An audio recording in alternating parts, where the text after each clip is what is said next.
Karunungan ay pinakapangulong bagay. Kaya't kunin mo ang karunungan. Oo, sa lahat mong kukunin ay kunin mo ang unawa. Sa kasaganaan ng puso, nagsasalita ang bibig. At kung ano yung nakakapanagana sa puso, kung galit yung nakakapanagana sa puso, yun din ang makikita mo sa mga kilos nila. Pero kung pagmamahal yung nasa puso, yun din ang makikita mo sa kanila at yun din yung nagre-reflect sa anak nila.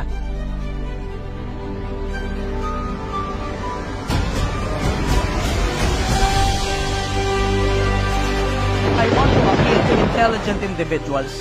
Kung pakiramdam mo mas matalino ka kaysa sa akin, ikaw dapat yung nagsasalita rito. Ikaw dapat yung nakaupo rito, hindi dapat ako.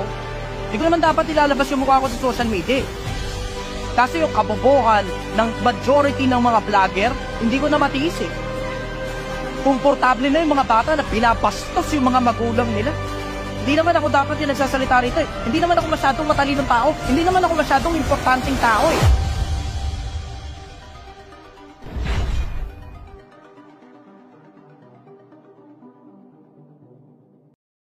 Haba yun yung ano nyo. Ulat talaga ako dun. Ato, brother, ato. English naman to. Nakalagay dito, someone fucked you up your life. Ano tanong? Ang tanong ko, someone fucked your life. Statement yun, brother, hindi tanong yun. Doon tayo sa tanong. Ay, tanong ba? Tatakalo ko na lang. Paano kapag Yeah. Paano kapag yung kapwa mo sinisiraan ka na? Multiple factors. Intelligent conversation muna tayo. Pilipinas, akin mo sandali atensyon. Kasi usong-uso to eh. Paninira laban sa kapwa-tao, usong-uso to. So, akin muna sandali atensyon. Medyo pantabaan ng utak ng konti ito. Just bear with me, malaki matututunan nyo rito. Anong gagawin mo kapag sinisiraan ka ng kapwa-tao? Pengin mo na ako 20,000 dito, tapos dito pengin mo na ako 10,000. Pengin mo na ako, Hertz. Dito daw po, sa kabila. Wala po kaming yoso dito. Nag-Gcash kayo? Opo, para sa sinigang na baka at saka. Kasi parang nagpapasend na. Nakalay po ako eh. Nandito yung hindi kasi cellphone eh. Okay, sa akin muna sandali, pengin 10,000 hearts dito. Dito naman pengin 20,000 hearts. Yan. Ito, pantabaan muna tayo ng utak. Pantabaan muna ng utak ito. Akin muna atensyon. Ingatan nyo munang wag lumipad ang atensyon ninyo kasi sobrang laking pakinabang nito. Para sa inyo, para sa mga anak ninyo, at sa lahat ng mga nakapaligid sa inyo, anong gagawin mo kapag may naninira sa'yo? Ginto ba yan, brother? Ginto? Oo, brother, ginto ito. Ginto ito. 10,000 hearts dito. 20,000 na yung kabila eh. Sige. Ito. Pakinggan ninyo ako ha. Bihira yung naglalabas ito sa internet eh. Kasi ang madalas, nagsalita na hindi maganda sa'yo, kumprontahin mo, sapakin mo. Ganyan yung madalas eh. Ito naman isa, sabi ng isa, ignore daw, ignore. Hindi ganun. May pakinabang yan. Lahat ng bagay, dapat hanapin mo lagi kung ano mapapakinabang mo dun sa isang senaryo. Remember that intelligent individuals never let a good dilemma goes to waste. Never let a good dilemma go to waste. Huwag mong papabayaan yung isang malupit na dilema, yung isang malupit na sakit ng ulo, masayang na lang basta. Hindi. May mapapakinabang ka dyan. Hindi mo lang alam kung paano pakikinabangan yung pangit na sitwasyon. Doon nagkakaproblema eh, kaya pangit din pati reaction mo eh. Tara mo. Anong gagawin mo pag may naninira sa'yo? Una, magtansya ka muna. Gano'ng kalawak ang damage? Gano'ng kalawak ang damage? Yung mga tao na yon, importante ba?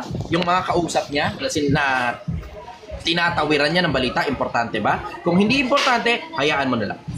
Simple, hayaan mo na lang. Isa rin yan na kung yung mga tao na yon ay importante sa'yo, doon mo ngayon malalaman, key indicator yan.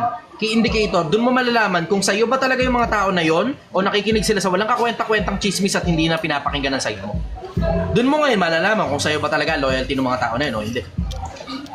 Bawa, magulang mo, gusto mo malaman kung nasa iyo ba loyalty. Yung tropa mo, kapag chismisin mo sa magulang mo, tignan mo, hindi entertainin ng magulang mo yun sa madalas sa pagkakataon. Lalo na nanay mo, hindi entertainin ng nanay mo yun. Alam mo ngayon, ang loyalty ng nanay mo nasa iyo. Pero halimbawa, tropa-tropa lang, malalaman mo loyalty ng tropa mo kung nasa iyo ba talaga. Pag meron kang isang tropang chismoso, tinawiran ng balita, papunta dun sa isang pantropa mo tungkol sa'yo, tapos kung naniwala ba siya o hindi, magandang indicator na ngayon yun. Magandang indicator yun. So, meron ka na kagad dun pa lang, meron ka na kagad dalawang malalaking punto. Yung unang punto, tignan mo muna yung lawak ng damage. Kung hindi importante yung mga taong nada-damage, okay lang, pabayaan mo na yan. Yung pangalawang punto, kung importante naman yung mga tao, dun mo ngayon malalaman kung yung mga tao ba na yun, nasa iyo ang loyalty o nasa chismis, nasa kayumag ng utak nila. Dun mo malalaman. Ngayon, eto pa isa pang punto. Kailangan mo ring hatiin. Compartmentalization. Yan bang damage na yan minsan lang? O yung damage na yan recurring? Kung yung damage na yan, minsan lang, let it slide. Istorbo lang na bumawi, istorbo lang na gumanti. Panggulo lang sa isip yan eh. Tapos pag minalas ka pa niyan, gumanti ka, nagsalita ka rin ng di maganda tungkol sa taong nagsalita ng di maganda tungkol sa'yo. Kakalat yan, tas ikaw lang din na masisira. Ganon yun eh. Pero, kung yung damage recurring, tuloy-tuloy, na nadadamage ka, reputasyon mo sinisira, kuha ka na ebidensya, sampahan mo ng kaso. Madali lang yan. Sobrang simple lang ng pagsasampa ng kaso. Kuha ka lang ng abogado, sila nang balang gumawa ng paperworks. Lalo na kung malaking sakit ng ulo usapan, tapos may konting pera ka, konti lang naman, hindi naman masyadong maraming pera kailangan mo dyan. Paperworks lang yan, gagawin ng abogado, tapos sasampa na kagad yan. Wow pa. Yun nga yung dahilan kung bakit dapat you should make everything right. Diba? You should do the things right first time around. Meron kang damage, make sure na niresolba mo yung mga damage na yun bago kayo naghiwalay. Bakit? Kasi ang pinakamabilis na paraan para i-fuck up yung current mo, yung ngayon, yung nakaraan mo hinahabol ka. Yun ang pinakamabilis na paraan para sirain mo yung meron ka ngayon, yung nakaraan mo hinahabol ka. Tingnan mo, katulad nung kay Mama Ril, diba? Hindi malinis trumabaho si Mama Ril eh. Bobo eh. O, tingnan mo ngayon, naghahabol ngayon sa kanya batas. Inaantay na warrant of arrest eh. Tanga eh. Bakit? Simple lang naman. Gusto mo na 150,000, di magtrabaho ka. O ngayon, kulang palagay mo yung kinikita mo. O magtanong ka ngayon sa akin kung paano pakikita na mas malaki. Tangina mo, nandito ka na rin lang naman sa paligid ko. Tanga ka pa. Diba, magtatanong ka na lang. Binubuhan mo pa, tamaran mo pa. Diba? Pwede naman kita ilipat sa ibang negosyo ko. Ano ba? Diba? Sa akin, sobrang, may mga tao sobrang tanga lang talaga eh. May mga tao sobrang tanga. Tignan mo, katulad dito, si KNE. Sino ba to? Ha. Alam mo, isa sa mga pinakamalalaking bagay na natutunan ko tungkol sa buhay, huwag kang tatawa pag hindi mo kilala nagsasalita. Bakit? Simple lang naman yung konsepto eh. Minsan yung tinatawanan mo, mas malayo pala narating sa buhay kaysa sa'yo. Diba? Ganun lang naman kasimple eh. Kilalanin mo muna bago mo tawanan. Ngayon kung nakita mong wala sa hulog at wala sa lugar, then you are welcome para tumawa. Pero, hindi mo kilala, wala ka rin idea kung sino yung nagsasalita, tapos tawa ka kagad, ikaw magmumukhang ulol niyan. Wala kang kamalay-malay, mas malaman yung resume ko kaysa sa'yo. Itong mga tao na to, basta mga bata talaga, ganyan. Sabi niya, still irrelevant. Ikaw yung irrelevant, tanga. Sino ka nga uli? Ako pinakikinggan ng mahigit 300 tao. 600 tao rito, kulang-kulang 1,000 nakikinig sa akin. Ikaw, sino nakikinig sa'yo bukod sa nanay mo?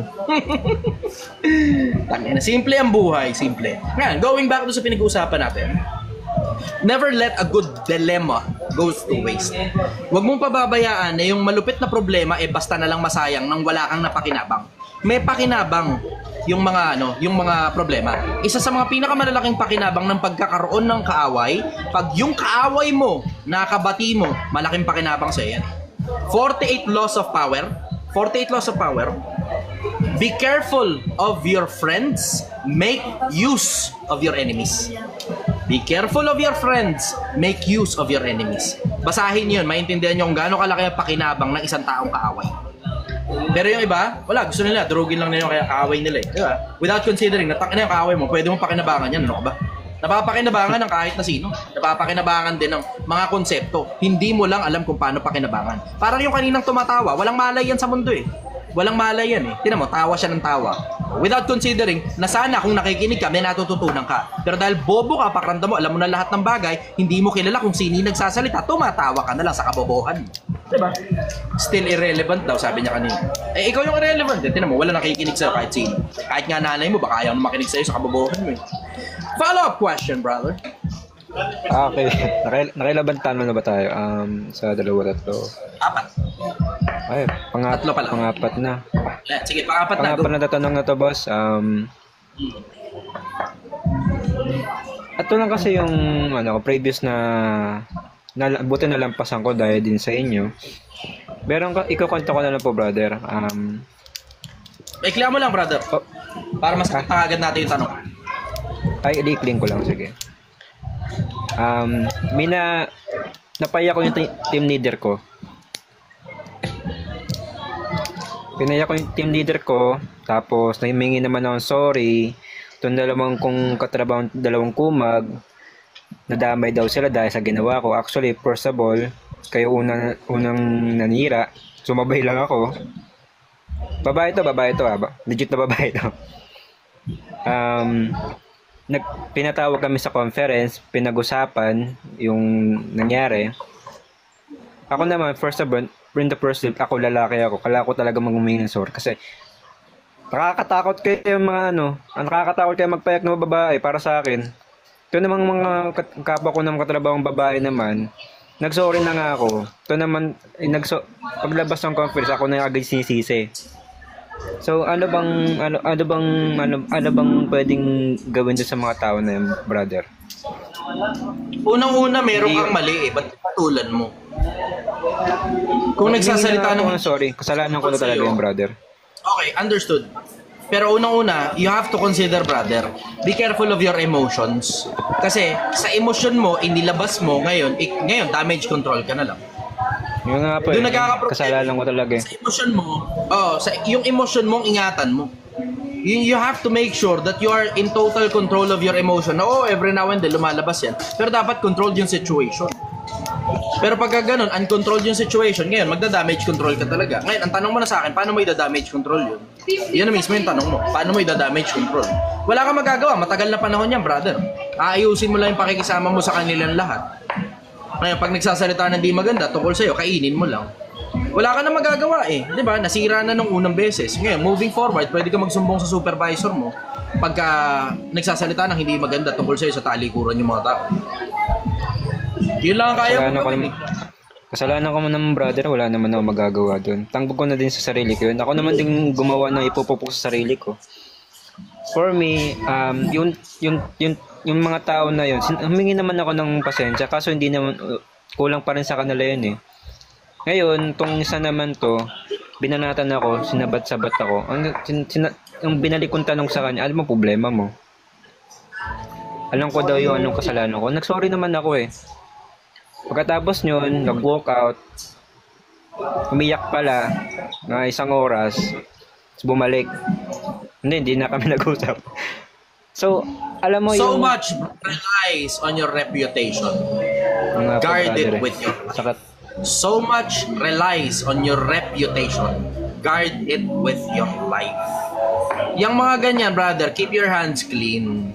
Keep your hands clean. Pwede kang kumuha ng mga kaibigan na sila na ngayon yung attack dog para sa'yo. Ganun ang laro, brother. Kuha ka ng mga kaibigan mo na nandun, na loyalista mo, sila na ngayon yung attack dog para sa'yo. Tignan mo, papakita ko sa attack dog ha. Pakita ko sa inyo. Ito actual na attack dog to. Gusto niyo pakita ko sa inyo kung paano ginagamit yan? Ito, actual. Etong Kurt 25 Master na nandito sa kabilang live ko, sabi niya, feeling bilyonaryo. Tignan mo ha, wala akong sasabihin. Pero alam na ng mga fans ko kung ano gagawin dyan. Oo. Tignan mo. Panoorin mo lang yung comment ng mga fans ko. Abang ka lang. Tignan mo, bigyan mo lang ng mga ilang segundo. Magsisimula na yan. Di ba ba ano pa dyan? Oo, sigurado yan. Ayan o, simula na. Awit sa kanya. Shout out.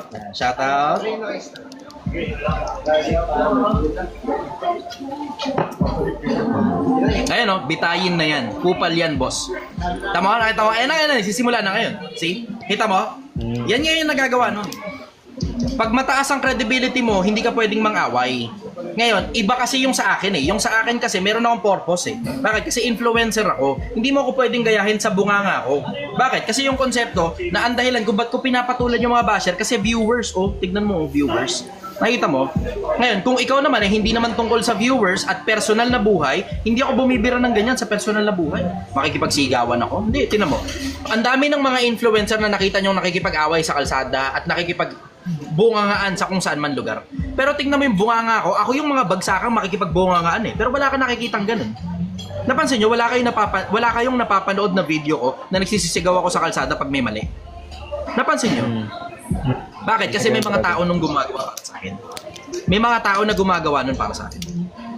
Hindi kailangan lahat ng bagay ikaw. Hindi rin kailangan lahat ng pagkakataon, kailangan mo pang magbayad ng mga tao. Yung mismong credibility mo, sapat na yun para ipagtanggol ka ng mga tao eh. Yung mismong credibility mo, sapat na yun para ipagtanggol ka ng mga tao. Tingnan mo, pinakamagandang halimbawa, Duterte. Nakita mong nag-rally sa Davao recently, di ba? Tapos nakita mo rin maraming parte ng Mindanao yung nagra-rally. Hindi lang siguro binabalita sa mainstream media. Pero ang dami kong nakikita sa social media. Iba't ibang parte ng Mindanao nagra-rally. Tingnan mo, bayad ba yung mga tao na yun? Yung mga iba, baka oo. Pero ang general majority dun, puta, alam mo yan. Alam mo yan, hindi Voluntary. yan bayad. General majority dun, bayad. Voluntary. Sumama sila ron sa rally kasi naniniwala sila dun sa kredibilidad ng matanda. See? Ganon yung konsepto. Ngayon, always keep your hands clean. So much relies on your credibility, guard it with your life. Tapos, keep your hands clean as well. Keep your hands clean. Pag merong kailangang bumira ng dirty job, hindi pwedeng ikaw yun. Ganon kasi. Ibang tao. Gamit ka ibang tao. Ilan pa lang ako. Sige, salamat dun, brother. Ito last question na sa brother. Okay. Ay, parang ayoko itanong sa ito. Kaso under political na naman to eh. Okay lang, sige lang. Go lang. Alam naman, entertain ko naman lahat. Sige. May nagtatanong dito, DDS daw ba? Hindi ako interesadong maging DDS, hindi ako interesadong suportahan ng Marcos. Sa akin, simple ang konsepto. Kung sino nakaupo, suportahan natin yung magagandang plataforma, batikusin natin yung mga mali. Simple. Ganon din naman ako nung panahon ni Duterte. Siya nakaupo dyan, suportahan natin yung tama, batikusin natin ang mali. Ganon din ako panahon ng Marcos. Suportahan ng tama, batikusin ang mali. Bakit? Hindi mo gusto yung bumagsak yung presidente mo? Ganon kasimple yun. Oo, sige, merong public outcry para bumaba si Marcos, diba? Pero hindi mo gusto yung mangyari yun. Bakit? Putang ina mo, babagsak ang buong Pilipinas, ano ka ba? Diba? Ang daming investor ang aalis sa Pilipinas, magtataas ang presyo ng bilihin, tapos tayo, ikaw, ako, at saka yung mga audience na to, tayo ang magsasuffer ng consequence nun. Bakit? Putang ina, tayo lang naman ang maapektuhan sa mahal na bilihin eh. Sila namang mga politiko, kayayaman na ng mga pamilya niyan. Parehas na Duterte at saka Marcos. Napakayayaman na ng mga pamilya niyang mga yan. Hindi na maghihirap yan kahit anong negosyo simulan yan dahil sa pangalan nila, putok kagad, sabog kagad. So alam mo na, matik yun, ang mahihirapan lang tayong mga ordinaryong taong bayan pag pinababa niyo si Marcos dyan. Ganun ka simple. Bagay. Ito na, brother. Hindi naman, ganun komplikado yun eh. Ang mga tao kasi, syempre, dahil nga, alam mo yun, you have that, angst, at saka mataas ang emosyon, ang gusto mo kagad, baba kagad presidente. Without considering, ano ba mangyayari sa atin? Pinababa mo presidente. Okay, sige, ayos, congratulations. Naupo ngayon na Sara. Okay, congratulations. Ito ngayon ang problema, ang baho nun sa international market. Diba? Ang baho nun sa international market. Bakit? Kasi wala namang kasing pagbaba ng isang presidente ng isang bansa na naging mabango sa pang-amoy ng mga malalaking negosyante. That sounds turmoil. Ang tunog niyang kaguluhan. At pag may kaguluhan, alam mo na, takot ang mga taong gumastos. Pag ang tao takot gumastos, dahil hindi nga sila naka-play mode, naka-survival mode ang mga tao, putang ina mo, malulugi yung mga malalaking negosyante. Ganon kasimple yun. Hindi naman ganon kakomplikado. Oh, yun ang sagot ko dun. Okay. Follow question. Ito ba? Gumamit ba si Duterte ng play a soccer to catch a soccer scene dumber than your mark? Gumamit ba siya ng ganun? Pwede mong i-apply yun, play a soccer for you to catch a soccer. Kasi tinan mo, anong nangyari? Ang nangyari, si Duterte, sumuko lang. Akala nung mga kabila, panalo na. Ngayon, tingnan mo ngayon kung ano nangyari. Panalo ba talaga? See? Ito.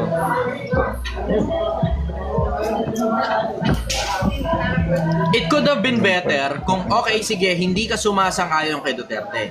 Pero protektahan mo si Duterte na nandito lang sa loob ng Pilipinas. Bakit? Putang ina mo, mapapakinabangan mo yan para sa China. Mabango pangalan ni Duterte sa China eh. So ano ibig sabihin? Ikaw ngayon na presidente, good cop versus bad cop. Di ba? Good cop versus bad cop.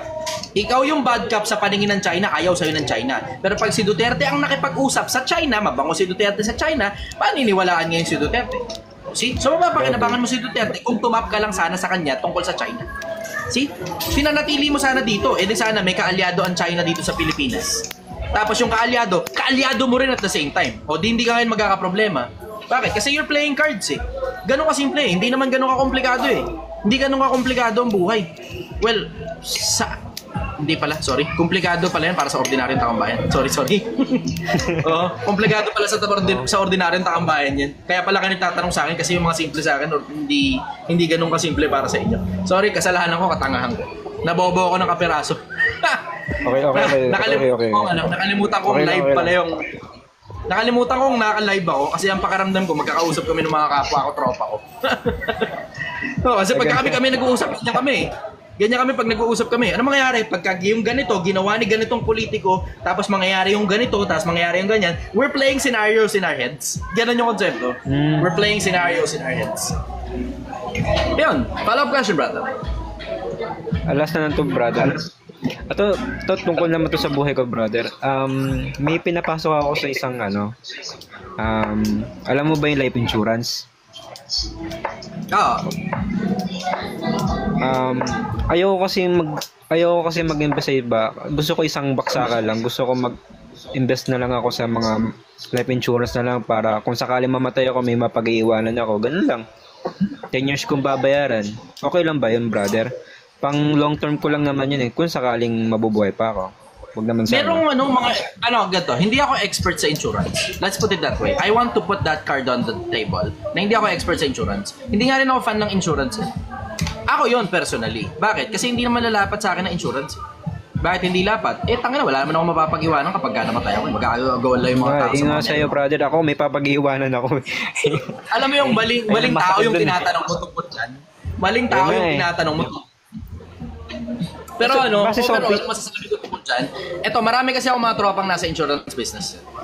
So mga ahente at kung sino-sino pa, etc. blah blah. May mga yumaman sa insurance, may mga ahente na struggling with their lives and everything else in between. Pero overall, naman sabi ko, merong mga insurance na maraming pakinabang, hindi lang death. May mga insurance nga, sasagutin pa pati hospitalization mo eh. Meron lang kasamang death dun. Isa sa mga benefits yun pagkapatay ka na. Pero isa sa mga benefits din ng maraming mga insurance, you just have to choose the right one for you. May yung iba pwedeng investment. Yung iba nga, nakita ko sa Amerika, ang ginagawa pa nila, they're loaning against the insurance. Merong ganun eh, they're loaning against the insurance. So yung konsepto, parang, di ba, babayad ka for a certain amount of time. Tapos yung binayad mo doon, pwede mong utangin, babayaran mo uli pabalik, kasama yung bayad mo dun sa mismong insurance. Tapos may tubo rin yun at the same time. So parang ang dating, nahiram mo sandali yung pera na inilagay mo dun sa insurance. Merong ganun eh. You just have to make sure na nire-research mo muna ng gusto bago ka magbayad ng kahit ano. Kasi baka mamaya makuha mo lang death benefit lang. Samantalang maraming insurance na nag-o-offer ng hindi lang death, kundi buhay ka pa, marami ka ng pakinabang doon sa mismong insurance. Isa-isahin mo nga lang. Ako, suggestion ko sa'yo, isa-isahin mo. Tapos, magkaroon ka ng eksaktong budget kung magkano pa talaga kaya mong bayaran sa loob ng isang buwan na insurance. Ang kadalasan yan, somewhere parang 1,000, 2,000 pesos, ganun, para sa insurance. Tapos, sabihin mo na sa ahente, diretso, kumuusap ka ng maraming ahente. Meron akong 2,000 pesos kada buwan. Yun yung kaya kong ipang monthly para sa insurance. Ngayon, ano ba may offer mo sa akin? Okay, sige, thank you. Salamat, binigyan mo ako listahan. Okay, next, ano ba may offer mo sa akin? Ano ba may offer mo sa akin? Ano ba may offer mo sa akin? Ano ba may offer mo sa akin? Yun tapos lang ang mali ang ginawa ko. Yun sa dami ng mga nakausap mo, sa dami na nakausap mo, makakapagkumpara ka ngayon kung ano yung lapat para sa'yo. Kasi maraming iba-ibang klaseng benefits sa insurance, hindi lang yan tungkol sa kamatayan, brother. Yun. Ngayon, ayun lang mali ko, brother. Kasi isa lang naman yung tinanong ko, Sun Life lang eh. Hindi ko pa natatanong yung UK Pro Life, M1 Life, FWD, insurance. Hindi ko pa nagagamit sa insurance pa lang. Sabi niya, makasarili ka. Si option lang, makasarili ka. Anong pakinabang niyang comment mo? Salamat sa komento mo, di may sarili ka ng opinion. Kailangan ba talaga i-flood yan? Anong pakinabang niyang komento mo? Diba? Ano nga ang pakinabang niyan? Ba't nandito ka sa live ko? Di mo ako gusto, umalis ka rito. Simple. Pero pinoproblema mo pa ako, sige, paakating kita. Sige, paakit ka dali. Problema mo ako di ba? Bigyan kita ngayon ng pagkakataon. Brother, okay ka na ba? Yeah, brother, try mo na yan. Oh, brad, problema mo sa akin. Sige. Problema mo sa akin. Sige na, labas mo na ngayon lahat ng baho ng utak mo. Pina-flood mo yung comment section ko di ba? O ngayon pinakit ka, di ka makapagsalita. Ano? Magla-live ka para sa ganon? Wala akong pakialam sa nararamdaman mo kung di mo ako gusto. This next na lang. Pero para pa-flood mo comment mo, ano pakinabang yan? So, ibig sabihin, nakasarili ka? Oo. And I suggest you do the same. Wow. Sarili mo, intindihin mo. Wag ako intindihin mo. Wow. So, ibig sabihin, hindi ka hihingi sa gobyerno ng tulong? O hindi naman talaga ako humingi ng tulong sa gobyerno eh. Alin ang hiningi ko ng tulong sa gobyerno? Kaya naman. Isa pa, ano bang pakialam mo? Anong pakialam mo? Kung humingi ako ng tulong sa gobyerno o hindi, anong pakialam mo? Ginagawa mo sarili mo, makasarili ka? Makasarili nga ako. Kaya nga sabi ko nga sa'yo, gawin mo rin yun. Scroll up na. Sarili mo at tupagin mo, wag ako. Tama? O palag. Tapos pag Hindi, huwag mo kong gawa ng senaryo, mag-imbento ka ng senaryo. Huwag ka mag-imbento ng senaryo. Nag-iimbento ka ng senaryo, kaya ko sarili ko, Brad. Kumikita ako ng sarili kong pera. Yung sarili mo at tupagin mo. Tama? Sarili mo at tupagin mo, tama? Tama? Natupag ko sarili ko. O yan, o sige, scroll up na. Scroll up na. Scroll up na, alis ka rito sa live ko at tupagin mo sarili mo at tupagin mo buhay mo, tama? Mention lang sa'yo. Tama? At tupagin mo sarili mo, tama? Eh hindi, gusto ko nga maging makasarili, ano ba pakialam mo? Gusto mo bang mabuhay na buhay ko? Gusto mo bang ikaw ang sundin ko? Gusto mo ikaw ang sundin ko? Hindi gumawa ka ng sarili mo sedula at saka mga NBI. Wala akong pakialam sa nararamdaman mo, Brad. Wala akong pakialam sa nararamdaman mo. Wala akong pakialam sa nararamdaman mo. Makasarili nga ako di ba? Makasarili nga ako, di ba? Wala akong pakialam sa nararamdaman mo. Pagagawin mo pa ako, ba't kita susundin? Bakit kita susundin? Sagutin mo muna ako, bakit kita susundin? Tapos puro ka na naman dada para sa sarili mo. Eh, ito nga, tanong ko sa'yo. Anong pakialam mo? Anong pakialam mo? Hindi, ang tanong ko nga sa'yo, anong pakialam mo? Sa sarili natin. Anong pakialam mo? Anong pakialam natin sa sarili natin? Hindi, tatanong nga kita, anong pakialam mo? Sagutin mo yung tanong ko. Sagutin mo yung tanong ko, anong pakialam mo? Anong pakialam mo? Anong pakialam po rin sa'yo? O, alis ka na rito. Tama?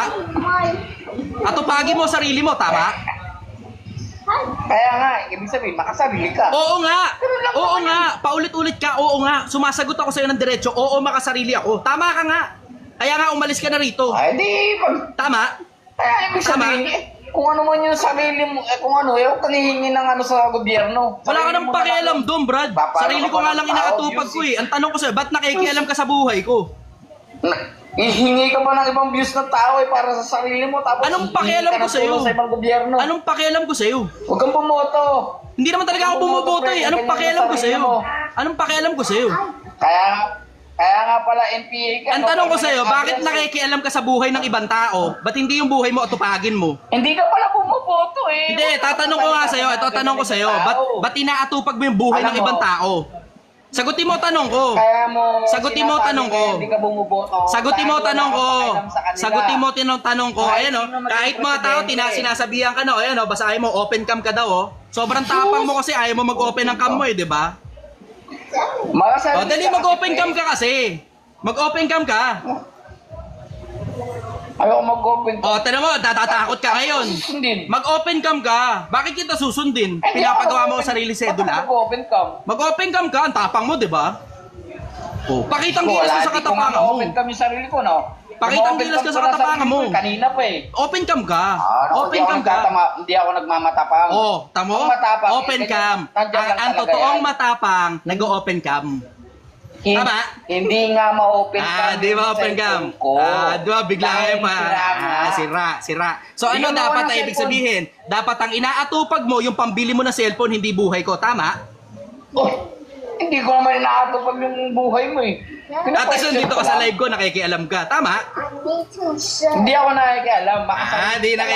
Di nakikialam. Hindi ka pala bumubuto. Hindi eh. nakikialam. Sabihin eh, hayaan mo sila. Kung sa mga ganyan usapin, hayaan mo sila. Okay. Hindi ka bumuboto. Tanong ko Kung sa'yo. ano man yung mga Kung gusto mong nagawa ng hayaan ko sila, presidente, bakit ano ikaw man hindi yung mo ako ngayon, hayaan? Hayaan mo sila. Bakit ako hindi mo hayaan? Bakit ako hindi mo ako hayaan? Nag-opinion ka ng ganyan eh. Ito ba yun ang tanong ko sa'yo? Ito tanong ko sa'yo. Bakit hindi mo sundin yung sarili mong advice? Ba't hindi mo sundin yung sarili mong advice? Sabi mo sa akin, hayaan mo sila? Di hayaan mo rin ako. Ba't hindi mo sundin yung sarili mong advice? Advice, puro ka na lang advice tapos Ikaw nga yung nag-a-advise sa akin eh. Ganito. Ikaw yung nag-a-advise sa akin, Brad eh. Di ko naman kailangan advice mo, di ko nga hinihingi advice mo eh. Ayun, eto ngayon, sundin mo sarili mong advice. Sabi mo, hayaan ko sila. Bakit hindi mo gawin yung sarili mong advice? Ang talino mo, Hindi, diba? hindi na tayo makikipag- Ang ganda ng Idol. argumento mo. Idol. Ang ganda ng argumento mo. Ngayon, gawin mo yung sarili mong advice. Idol, pakinggan mo muna ako. Idol, sa Facebook talaga, talagang matagal na kitang, friends. Nakipag-ano lang ako sa'yo. Talagang dati pa kita, mula 2000... Hindi, wag mo ako ask-kiss, Brad. Wag mo ako ask-kiss. Hindi gagana sa akin yan. Ngayon, biglang ask-kissing ka. Biglang sabihin mo, fan kita. Hindi ako interesado dyan. Mag-open cam ka. Idol kasi kita.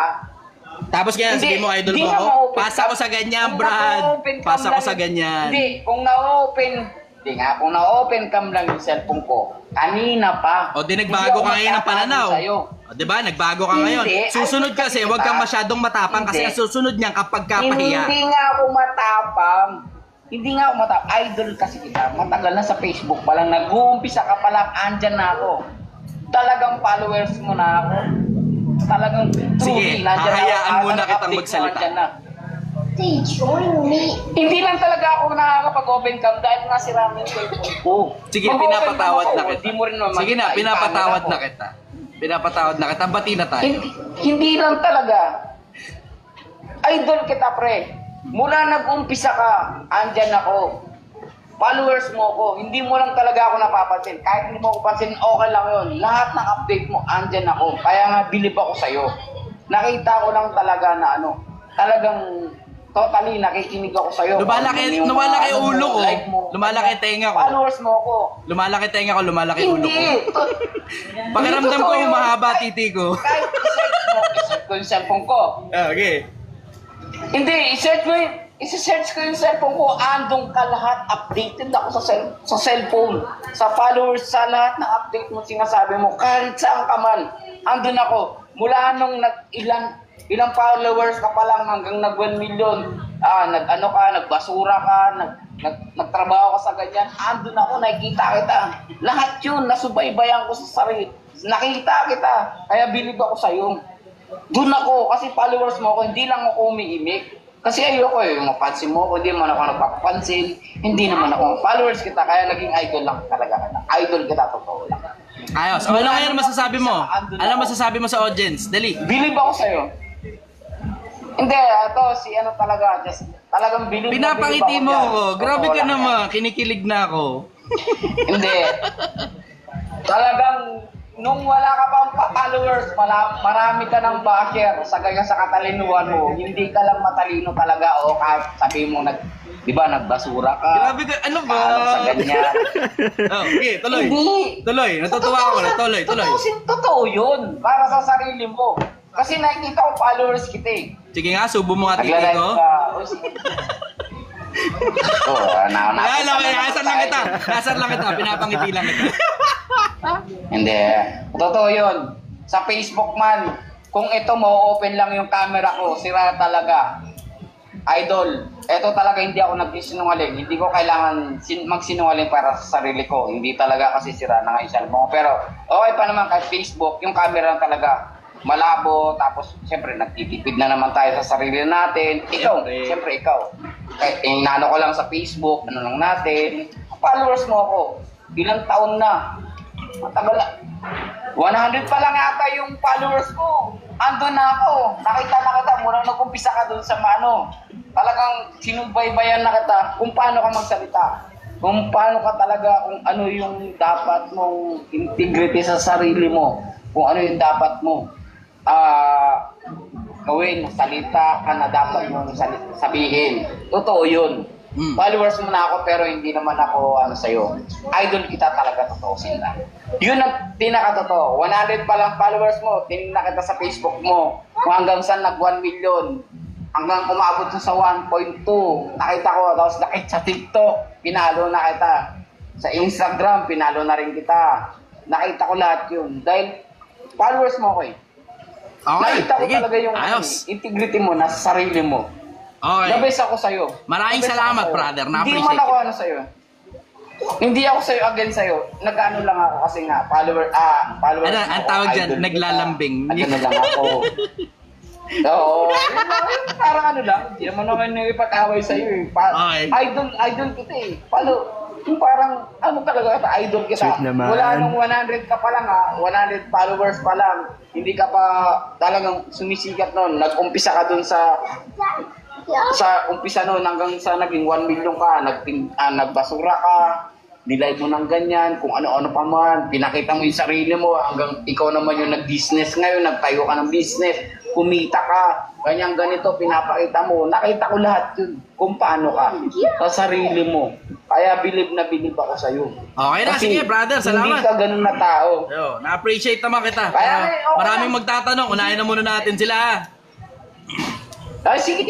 Message mo na lang ako kapag may kailangan ka sa akin, ha? Thank you. Wala naman ako kailangan sa iyo, idol. Follower, ano mo lang talaga, idol lang talaga kita. Wala Okay. nang umpisa hanggang ngayon. Sige. Thank you, brother. Salamat. Talagang, Ayun, wala na. Okay. No nga. Balik tayo sa regular programming. Nag-commercial lang. Nakita nyo, bakit ang 2,000 viewers, di ba? O, di ba? Grabe. Grabe. talaga. Okay. Nakaka-estimate. Nag-enjoy ako rito talaga sa ginagawa ko na to. Takinang ganyan. Kahit sinong basher, Gulat ako doon, nagbago yung hingit ng hangin doon.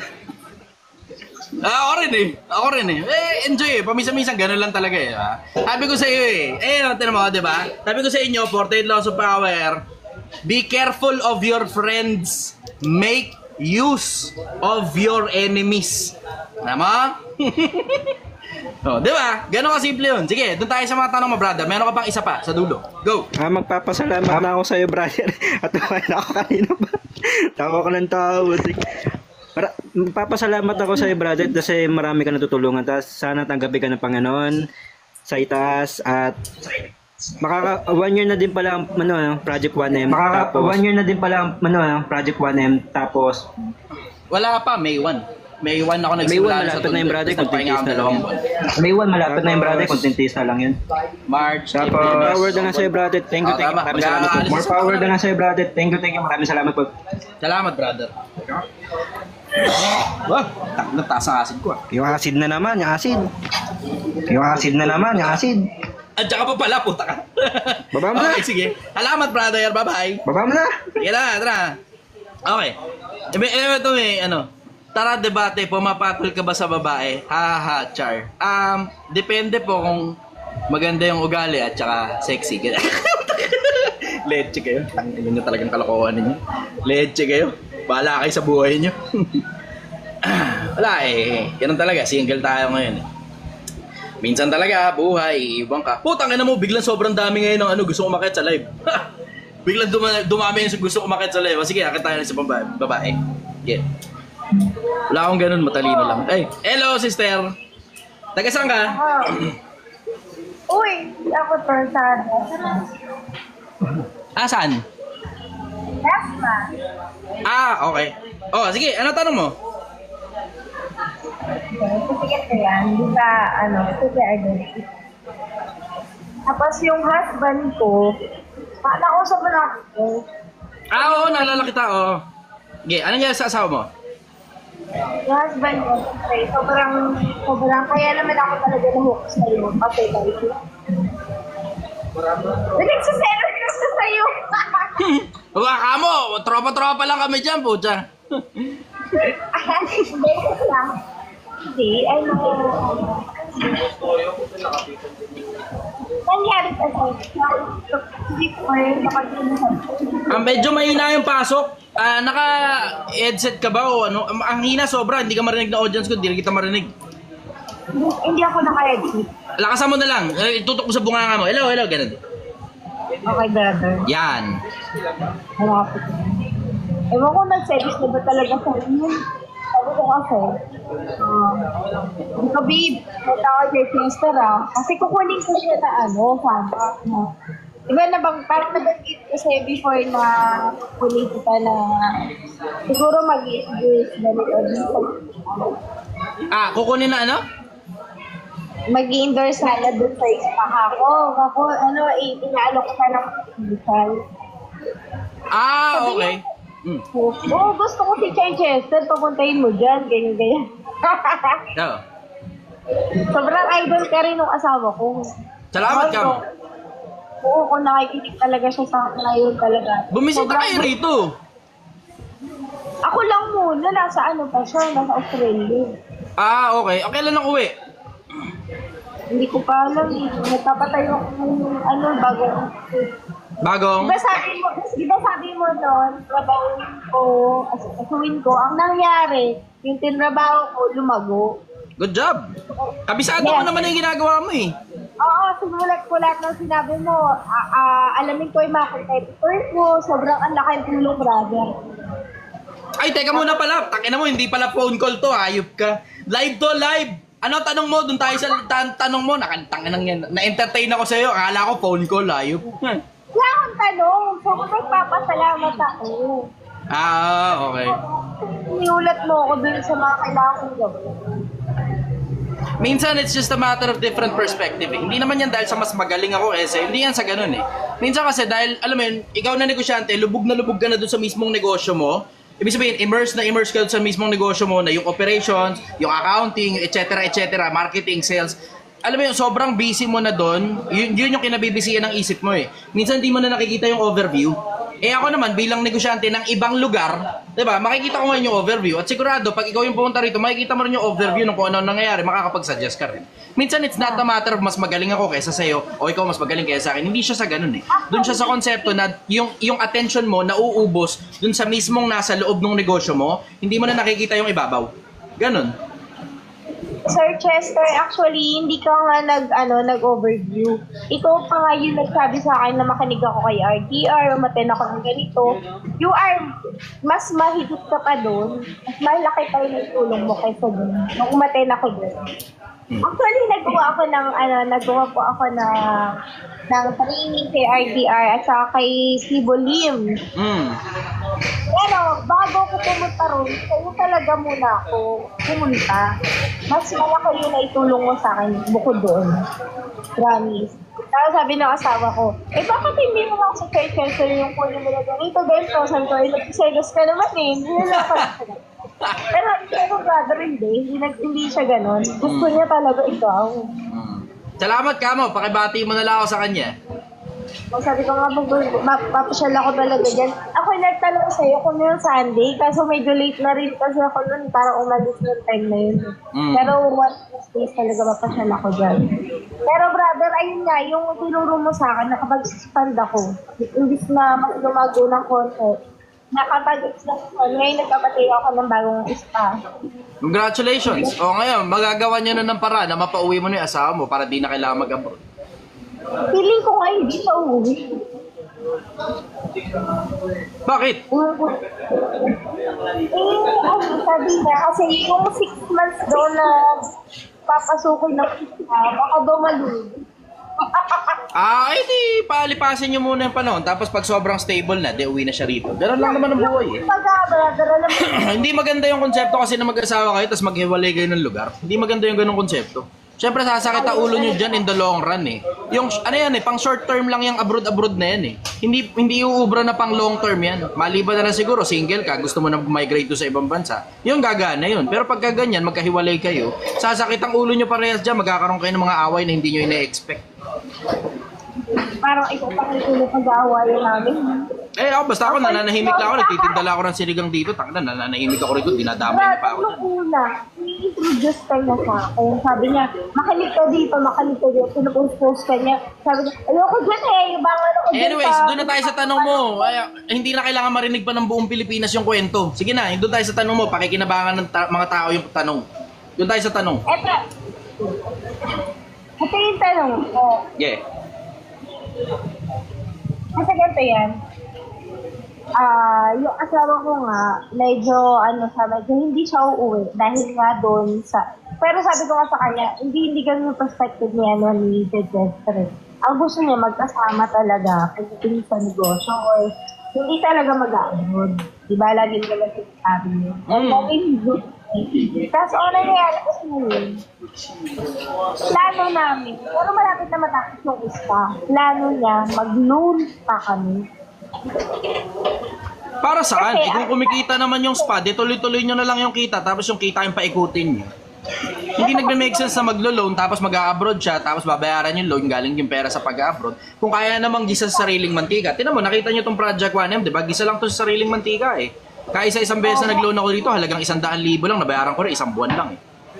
Brother, kasi yung nai-prepare ko sa kanya na proposal is to launch yung spa na hindi investment. Kasi yung investment, sa dami ng pinasukan ko na boss na meron investment, nalugi talaga. Talagang, tumakbo na lang or nakulong. Yung sa akin kasi, ang gusto ko kasi is franchising. Yung franchising ngayon, once na na-turn over ko, wala na akong pakailam.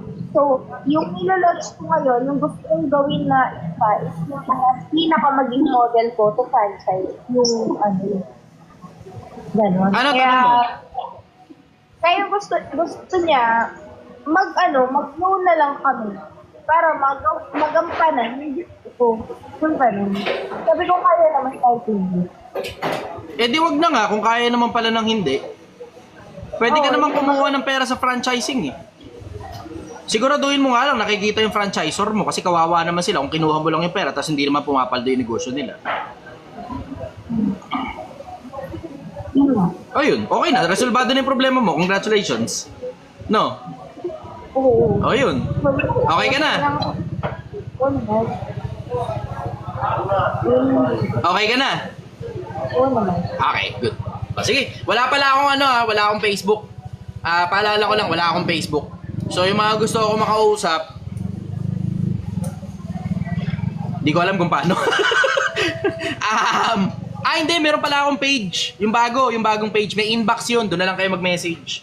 Sa TikTok, pwede nang mag-message. Paminsan-minsan, nag-reply din ako. Ang problema nga lang kasi walang option para mag-share ng picture sa TikTok eh. Tapos, alam mo yun, sobrang limitado kasi talaga na inbox ng TikTok eh. Sa Facebook, pwede pa eh, kahit paano eh. Pero yung personal na Facebook ko, wala na. Wala na yung personal na Facebook ko. Tangin na, nilaglag ako ng Facebook. Pag gumagawa akong bagong profile, tinatype ko, Chai Chester, pukin ng auto-block. Auto-block. Wala na magagawa, tinatrabaho ako ni Facebook eh.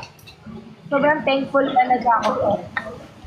Kasi nung time Ipagdasal mo na lang ako, sama mo na lang ako sa panalangin yung mag-asawa, ha? wala na. Sige, pakapakawalan na muna kita, ha? Para yung iba naman makapagtanong. Thank you, brother. Sige, bye-bye!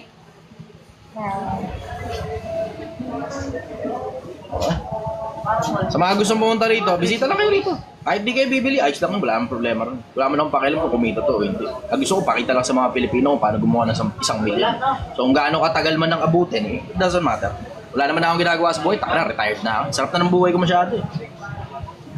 Ako na lang gumagawa ng sarili ko sakit ng ulo, kaya nakit ko yung mga basher. Anyways, eto, may isa ito. Quinchana. Quinchana yo, brother. Ano tanong mo? Hello? Sige na, nakapag-hello na tayo parehas. Ano Dinig tanong ba mo? Dinig ka. Huy, ano May tanong mo? ako Sige na, tungkol go. Sa Biblia at sa Kawikaan. Kasi ate, Ulit. karunungan ay pinakapangulong bagay. Oo. Karunungan ay pinakapangulong bagay. Kunin mo ang karunungan. Oo, sa lahat mong kukunin ay kunin mo ang una. Ewan ko, Saan kukunin yung unawa? Doon din po ba sa karunungan? Ang pagkatakot sa Panginoon ay pasimula ng karunungan. Hanapin mo na lang yung talata. Ang pagkatakot sa Panginoon ay pasimula ng karunungan. Doon mo kukunin. Galing sa Panginoon. Buha mo?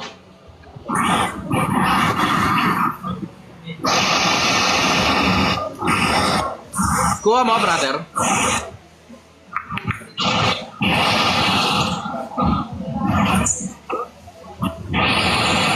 Naririnig ko yung hininga mo eh. May isa to, ano, Oh, sige, go. isa. Bilis lang ng konti, brother, kasi maraming maraming nakapila. Pinakamasamang sangkap sa ating katawan ayon sa Biblia?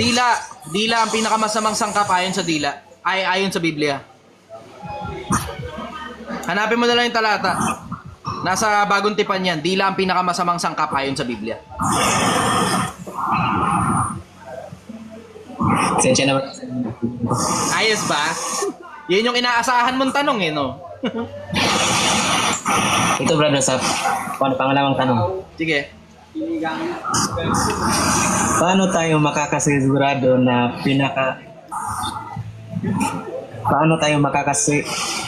makakasigurado na pinakikinggan tayo ng Diyos ating panalangin?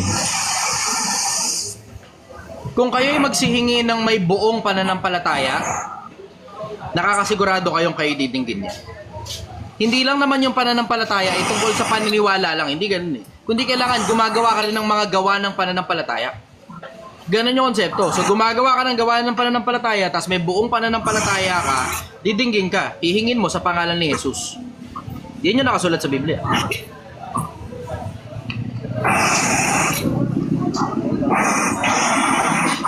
Okay ka na?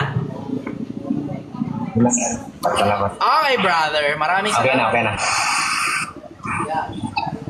Kaya kita nyo, maingat ako sa pagsagot. Kasi loaded questions yun, in case hindi nyo lang alam. Loaded questions yun. Eksaktong talata yung tinatanong niya sa akin. Eksaktong talata yung tinatanong niya. Pag nagkamali ka ng sagot doon, may sagot na nasa isip yun. Loaded questions yun. Yun yung dahilan kung ba't maingat ako sa pagsagot. Sobrang ingat ko sa pagsagot. Sinisigurado kong pag hindi ko alam, sasabihin ko lang diretso, hindi ko alam. Kasi loaded questions yun. Okay, sige. Next na tayo. Zeke. Zik siguro to. Takeshi. Zik Takeshi. Hello. Brother, good evening. Taga saan ka? Hello. Taga saan ka, brother? Lucena City. From Lucena City. Sena. Okay, layo ah. Ano tanong mo? Okay, kasi yung perception ko before. So, as of now parang nabago na. Kasi ako yung believer ng tao na yung paghihirap mo eh hindi mo pwedeng isisi sa gobyerno. So ngayon parang nabago. Marami pala Yung paghihirap mo, nakadepende na sa gobyerno? Hindi, yung parang hindi mo pwedeng isisi sa gobyerno. Ganun. Okay. So yun yung ngayon o yun yung dati?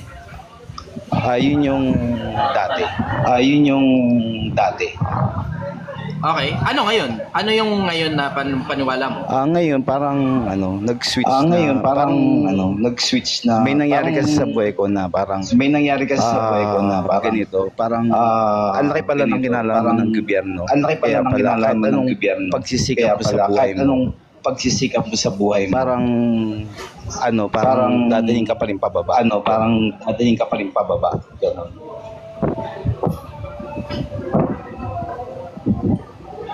Hindi naman. Diretso hindi naman. Ano ba direct na epekto sa'yo ng gobyerno? May ginawa ba sa'yo gobyerno? Oo, ganun. Parang may ginawang ganun. Not directly, pero kasi recently, Kasi nagkasakit recently, yung kapatid ko. Then, nagkasakit yung kapatid ko. Then, as of the moment, maganda yung pamamahala ng hospital. maganda yung pamamahala ng ospital. So, malaki yung nagastos sa hospital. So, malaki Pero, nagastos sa ospital. Naging Pero, zero bill siya. Naging zero bill siya. Naisip ko lang na kung hindi siya Naisip zero ko bill, lang na siguro, kung hindi as siya of the zero bill, moment, siguro, as of the moment, naghihirap na ako ngayon. Ganun. naghihirap na ako ngayon. Ganon. May punto ko ron. Oo. Pero you have, let me ingest an idea to you. Mas maganda na yung unang idea mo eh. Na hindi kasalanan ng gobyerno. Oo. Bakit? Kasi the sooner na isisi mo kahit kanino. Kasi in case hindi mo napansin, hindi lang naman ng gobyerno ang pwede mo sisihin eh. Pwede mo sisihin ng magulang mo, pwede mo sisihin kapitbahay nyo, pwede mo sisihin mga kaibigan mo, pwede mo sisihin yung bahay, pwede mo sisihin yung weather, pwede mo sisihin ang Diyos, pwede mo isisi kahit kanino. Pero the sooner na magsimula ka na ng paninisi, iniaalis mo yung kapangyarihan para iayos mo yung problema mula sa'yo, papunta ngayon dun sa isinisisi mo. May pag-asa pa ba maayos yung problema? Mahihirapan ka na kasi nandun ka na ngayon sa blaming game eh. Kasalanan ni ganito, kasalanan na ganyan, kasalanan na gano'n, kasalanan na ganyan. The sooner na isisi mo kung kani-kanino, yun na ngayon yung panahon na hindi ka na kumikilos. Naninisi ka na lang. So mas maganda yung unang mindset mo. Hindi na importante. Temo, hindi naman ganun kakomplikado eh. Okay, sige, na-hospital, na-zero out yung bill. Paano kung hindi ganun? Tama ka naman. Pero ang mas magandang mindset, wala akong pakialam kung ma-zero out yung bill o hindi. Basta bago pa ako magkasakit, may pampagamot na ako. Galing sa sarili kong pinaghirapan. Yan ang mas magandang mindset. So kumbaga, privilege na lang na kung sakali mo masi-zero out yung bill mo in the future, kung sakali mo magkasakit ka, dagdag ano na lang, dagdag benepisyo na lang yun. Pero mahirap umasa sa isang sistema hindi mo sigurado, ano ka? Hindi mo sigurado yan. Delikado masyadong umasa sa isang sistema hindi mo sigurado. Paano hindi sigurado? Yung konsepto na hindi mo naman alam kung lahat ba ng sakit i-cover ng PhilHealth? Lahat ba ng sakit i-cover ng gobyerno? Pagka halimbawa, na-disgrasya ka, nadapa ka, balibinti mo, cover ba yan? Yung mga yan, aksidente yan eh.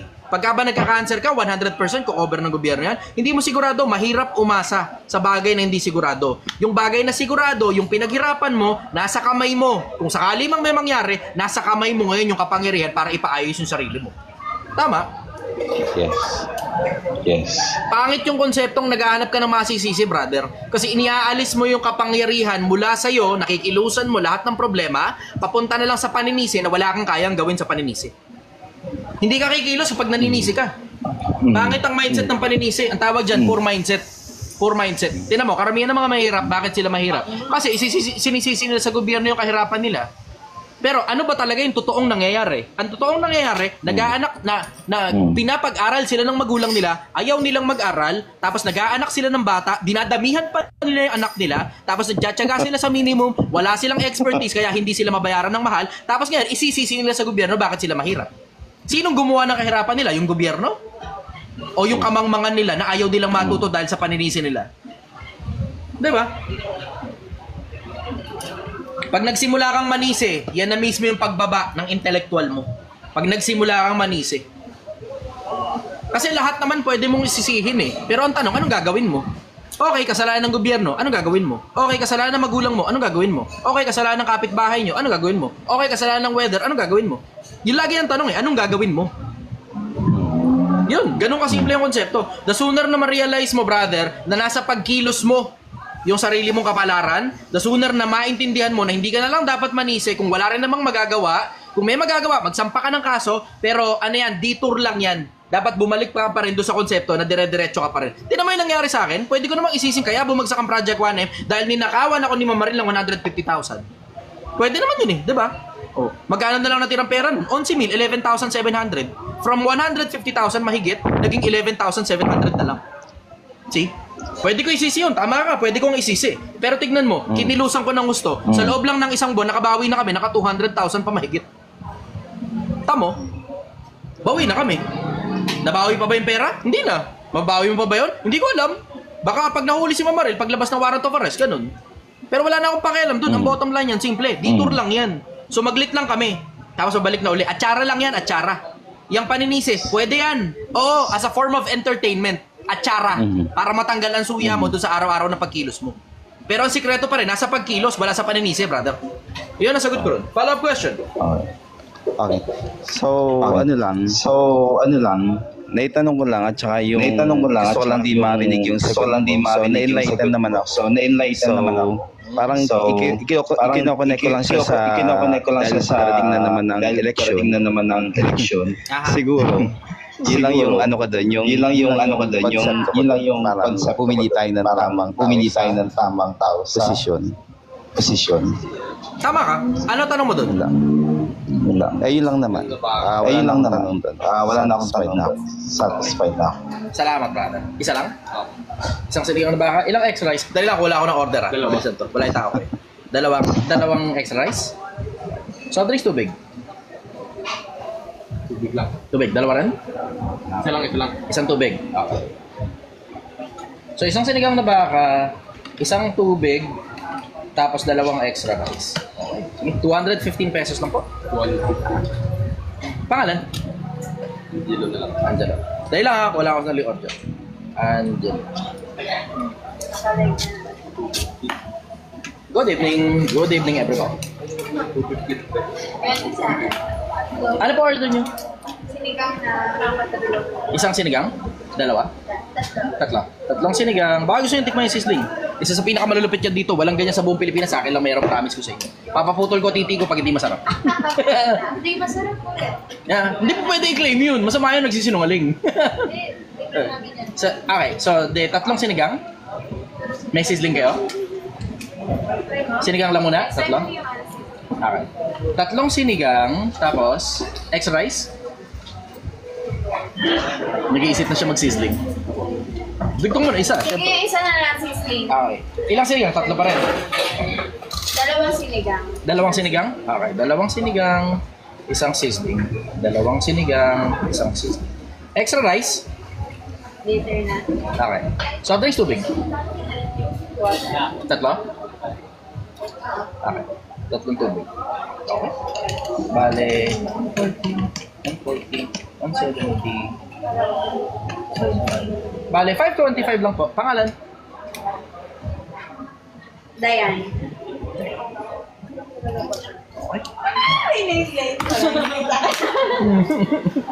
Okay.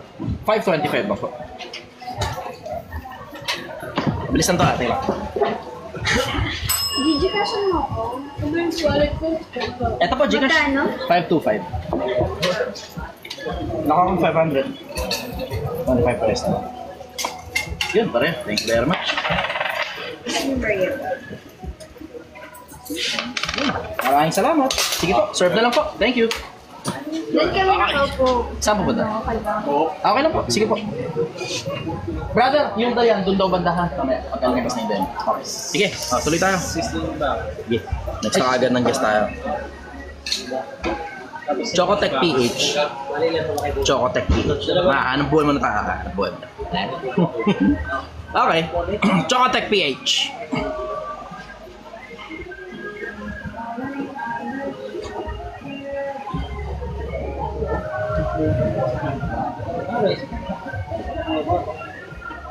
Wala sa Chocotech PH. Shoutout mo na to. Boss Manny. Boss Manny. Sulit, suki nyo. Boss Manny, shoutout sa'yo. Kanina pa niya pina-flood din. Basahin na rin natin. Okay, anong oras sarado nyo dyan? Hanggang alas 3 lang po kami ng madaling araw. Pag medyo marami-raming tao, Biyernes, Sabado, Linggo, minsan may-extend ng hanggang alas 4. Joshua, good evening. Taga saan ka? Taga Nueva Ecija po, nursing student. Okay. Ano tanong mo, brother? Nueva Ecija. So, I only have 2 questions lang po and nakikita ko po na yung sasagot ko po sa mga viewers nyo is sobrang wise and lupit. So, my first question is, what are your thoughts on what's happening now in the Philippine government o sa both parties? Dalawang malalaki yung nakikita ko. Hindi lang yan isang panig lang na parang inapila si Duterte. Kasi yun lang yung nakikita ng ordinaryong taong bayan. Ang nakikita ko, dalawang panig. Nakikita ko yung panig ng mga Duterte, nakikita ko rin yung panig ng mga Marcoses. Kasi hindi lang naman yan dun sa konsepto ng may International Criminal Court, hinuli ang Duterte, dinala sa ibang bansa, pinayagan ng bongbong. Hindi lang yan sa ganun eh. Magkalaban lang sa politika, hindi lang yun eh. Hindi lang yun ang nakikita ko eh. nakikita ko yung dalawang magkabilang panig. Ano yung dalawang magkabilang panig? Etong isa, sila Marcoses, ayaw ibigay ang... So, let's zoom out a bit. So, ang nangyayari ngayon, overall, zoom out muna tayo, labas muna tayo ng politika. Zoom out. Pag zoom out mo, ang makikita mo, dalawang malalaking bansa nagbabanggaan. Amerika at saka China. And both of them are trying to have global domination. Let's put it that way. Na ang Amerika, merong NATO, diba? Na yung NATO na yun, parang private army ng Amerika na pinapadala niya sa kung saan-saan, bla bla, etc. etc. Tapos, ang China naman, nakikipag-alliance sa iba't ibang mga bansa, nakalaban ng Amerika, na katulad ng Russia at ilang mga Middle East countries. To the point na merong minsang panahong deal ang Amerika sa Middle East na hindi ka makakabili ng bariles ng langis unless ipagpalit mo muna yung pera mo papunta sa dolyar tapos tsaka dollar deal. Sometime around 2016, pinilit i-overthrow ng China yan by making another form of deal with Middle East countries. Ang tawag, Petro-Yuan deal. Akin muna sandali attention, medyo pantabaan ng utak ito. Hindi ito normal na dinidiscuss sa media. Hindi ito normal na dinidiscuss sa media. So akin muna attention para lang magkaroon kayo ng overview kung bakit nagbabanggaan yung Marcos at saka Duterte. Hindi lang yan tungkol sa local politics para lang mahalal ang Marcos sa 2028. Hindi lang yan tungkol dyan. Hindi lang yan din yan parang si Duterte nanalo sa puso ng taong bayan kasi inape. Hindi lang yan sa ganun. So, okay. Going back, zoom out ulit tayo. Pambuong mundo muna usapan natin. Geopolitics. So, ang konsepto, dalawang malalaking bansang nagbabanggaan. Petrodollar deal na over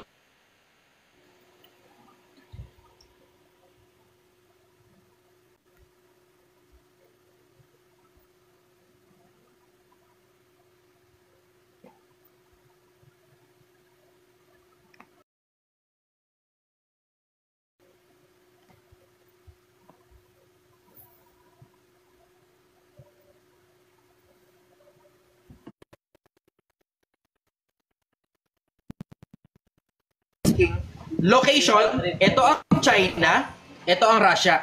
Ito ang China, ito ang Amerika. Hawaii, nandito. So ngayon, ang itsura natin ngayon, nandito tayo.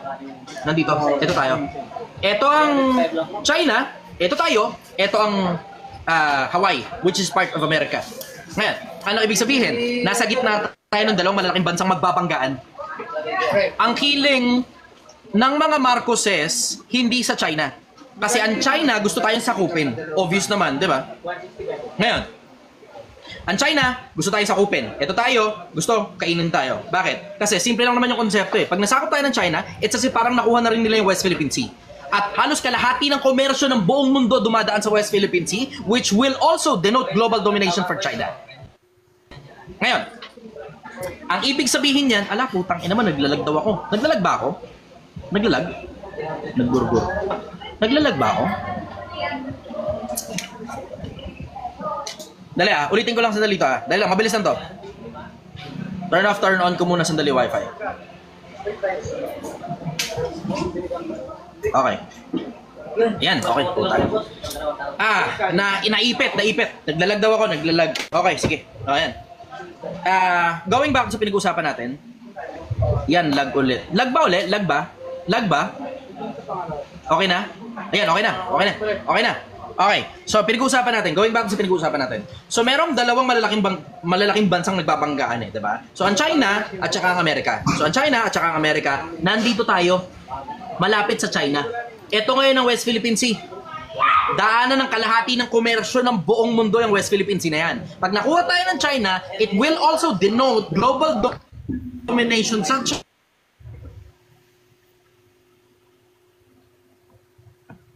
Question number 2 is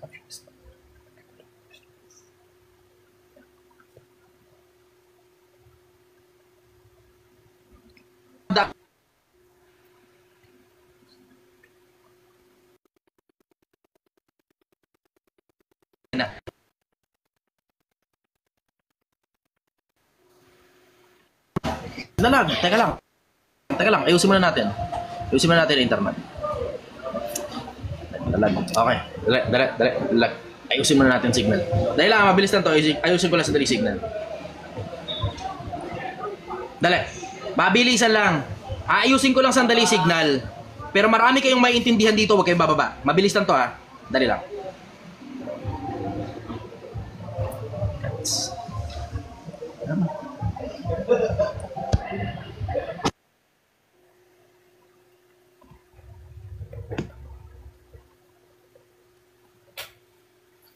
So sabi ko, what about, so I had a debate with my classmate and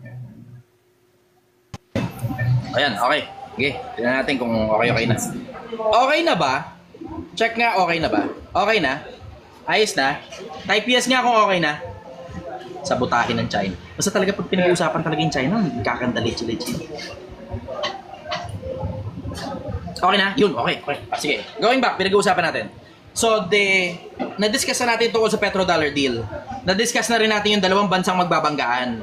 Na-discuss na rin natin pati petro-yuan deal. Na-discuss din natin pati yung geographical location natin dun sa dalawang malalaking bansang magbabanggaan in the future. Diba? O ngayon, ano ngayon ang relevance yung dalawang malalaking bansa na yan dun sa dalawang presidente ngayon? Yung isang presidente, si Duterte, nakakiling sa China. Bakit? Bago kayo magalit kay Duterte, maintindihan nyo muna yung konsepto na ang China kasi rising power, ang Amerika medyo pababa na. Tapos, yung geographical location natin, nandito na tayo sa gilid. Ano ibig sabihin? Pag nag-era yung dalawang bansa, mas sensible, strategic na pumanig tayo sa malapit sa atin. Kaysa durugin tayo ng malapit sa atin, tapos napakalayo ng Amerika. Tama? Diba? Make sense? Make sense? Ngayon, ano naman ang gusto ng Bongbong? Ang gusto ng Bongbong, huwag tayong ibigay sa China. Yun mismo sinabi ni Bongbong. Ang sabi ni Bongbong, we will not give even a single square inch of our country to other nations. See? Ang gusto ng Bongbong, huwag tayo ibigay sa China. Ngayon, ano ngayon ang ibig sabihin nun? Ang ibig sabihin nun, ang Bongbong nakipagkaalyansa sa maraming bansa na either kalaban ng China o neutral sa China na hindi gustong makuha ang West Philippines Sea, katulad ng Australia. See? Katulad ng Amerika. At maraming iba't iba pang mga bansa kasi recently nagpadala ng warship dito ang India. Ang India at saka ang Amerika, ang India at saka ang China, hindi masyadong maganda ang samahan ng dalawa na yan eh. Diba? So kaya, nagpadala ngayon ng India ng warship nila dito, yun, appreciate ko nga sa mga Indiano yun eh, in fairness sa kanila. O tapos, makikita mo ngayon, yung dalawang malalaking mga politiko natin, nakikita mo kung saang bansa ang kiling nila. Yun ngayon ang isa sa mga dahilan kung bakit nagbabanggaan yung dalawa yan. It is not just about local politics. It is also about geopolitics. At saka yung strategic, yung strategy ng Pilipinas sa pandaigdigang hindi lang merkado, kundi sa pandaigdigang gera pag nagkataon. Yun ang hindi pinag-uusapan sa lipunan eh. Hindi pinag-uusapan na yung dalawang bansa, nandito, nasa gitna tayo. Tapos yung dalawang presidente, magkabila ang kiling dun sa dalawang bansang malalaki. Hindi pinag-uusapan yan eh. Tingnan mo, kung ang bagsakan lang pala ay tungkol lang sa 2028 politics, bakit naman ipapadala si Duterte sa ICC pa? Ba't hindi talunin na lang dito sa Pilipinas? Galingan nila mga propaganda nila, diba? Ganon yung konsepto eh. Pero merong kasing nangyayari. Ano nangyayari? Pag si Duterte pinanatili mong nasa Pilipinas, ang alyansa ni Duterte nasa China, yari tayo. Pero ito rin naman at the same time, pag pinadala mo naman dun si Duterte, yari pa rin tayo. So wala talaga eh. Diba? Parehas yan. Pag pinanatili mo si Duterte sa Pilipinas, talo tayo. Pag inalis mo rin si Duterte sa labas ng bansa, talo pa rin tayo. Bakit? Kasi pag pinanatili mo si Duterte sa Pilipinas, alam mong merong malaking possibility na ang killing niya nasa China. Hindi mo naman alam kung nagre-report yan dun eh. Diba? Pero nilabas mo ng bansa si Duterte, talo pa rin tayo. Bakit? Magkakagulo taong bayan. Magkakagulo taong bayan. Bakit? Mahal na mahal si Duterte eh. Diba? Ako naman, alam nyo naman eh, wala akong killing dun sa dalawa na yun eh. Ako, ang killing ko, nasa ordinaryong taong bayan kasi tayo pare-parehas ang mahihirapan. Hindi yan dalawang pamilya na yan. Oo, sige, nahihirapan sila emotionally. Pero financially, nahihirapan ba yung dalawang bansa, dalawang malalaking politiko na yan? Mayayaman na yung mga pamilya nila eh. Mayayaman na yung mga pamilya nila. Mahihirapan pa ba sila pag tumaas ang presyo ng bilihin? Wow. Diba? Mababawasan ba yung kayamanan nila pagka dumoble ang presyo ng itlog? Ang kinakain niya mga masasarap na pagkain, parehas yung mga yun. Diba? Pwede mo sabihin, si Duterte kumakain ng tuyo. Okay, pag dumoble presyo ng tuyo, maapektuhan ba si Duterte? Hindi. Ang maapektuhan, ordinaryong taong bayan na kumakain ng tuyo eh. Diba?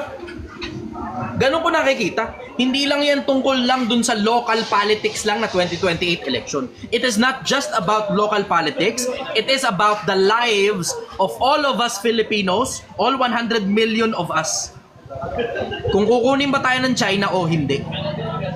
Yun ngayon ang problema natin. Yun ang problema natin. Wala halos nag-iisip ng ganun yan. Nakikita, yung emotions, yung taas ng emotions, kawawa na may matanda. At totoo, kawawa naman talaga yung matanda. Totoo naman. Hindi naman ako tumututol, kawawa talaga yung matanda. Pero ang sinasabi ko, overall, Pilipinas, galingan mo na lang sa buhay. Yung mga politicians na yan, they come and they go. Politicians come and go. Pero at the end of the day, it's about the lives of you, your children, and the entire country. Dapat ang pagkiling mo na sa Pilipinas kung ano makakabuti para sa bansa natin. Hindi makakabuti lang para sa politiko o makakabuti lang para sa kabilang politiko. Yung mga politiko na yan, they come and they go. Pamilya na yan eh, diba? Tapos paglipas ng ilang panahon, may mga lilitaw ng mga bagong politiko naman. Paglipas ng 2-3 generation, bagong politiko na naman. Diba? Pero at the end of the day, it's all about us. Tayo, mga ordinaryong taong bayan. Yun yung dapat inaatupag mo, yung sarili mong buhay. Yung mga politiko, okay yan, sige, every now and then. Pero mababawian mo sila sa panahon ng eleksyon. Yun nga yung dahilan kung bakit dapat talaga na magpakatalino ka dun sa mga ginagawa nila at mga plataforma nila para makapili ka ng iboboto mo overall. Hindi yan tungkol lang sa, alam mo yun, hindi yan tungkol lang dun sa konsepto na mahal mo yung isang politiko. Okay yun, mahal na mahal mo isang politiko. Pero you have to have your bias para sa Pilipinas, hindi para lang sa mga politiko. Yung ikakabuti mo ng mga anak mo at ng mga kaapu-apuhan ng mga lahi natin, yun ang dapat na inaatupag natin. Anyways, yun ang sagot ko ron. Yun ang nakikita ng mata ko ron. Hindi lang yan tungkol sa local politics 2028 election. Tungkol yan sa geopolitics in general.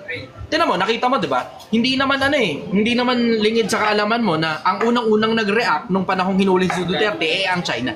See? Yun. Tapos ang Russia, kadugtong nun. Magkaibigan yung dalawa na yun eh. Yung China at saka yung Russia. Follow-up question, brother. Okay, that is a good one. So, second question is, what can you say now that the government is now actually bringing up Duterte's war on drugs? So what can you say about that? Ulit. Nagputol-putol ka ng konti.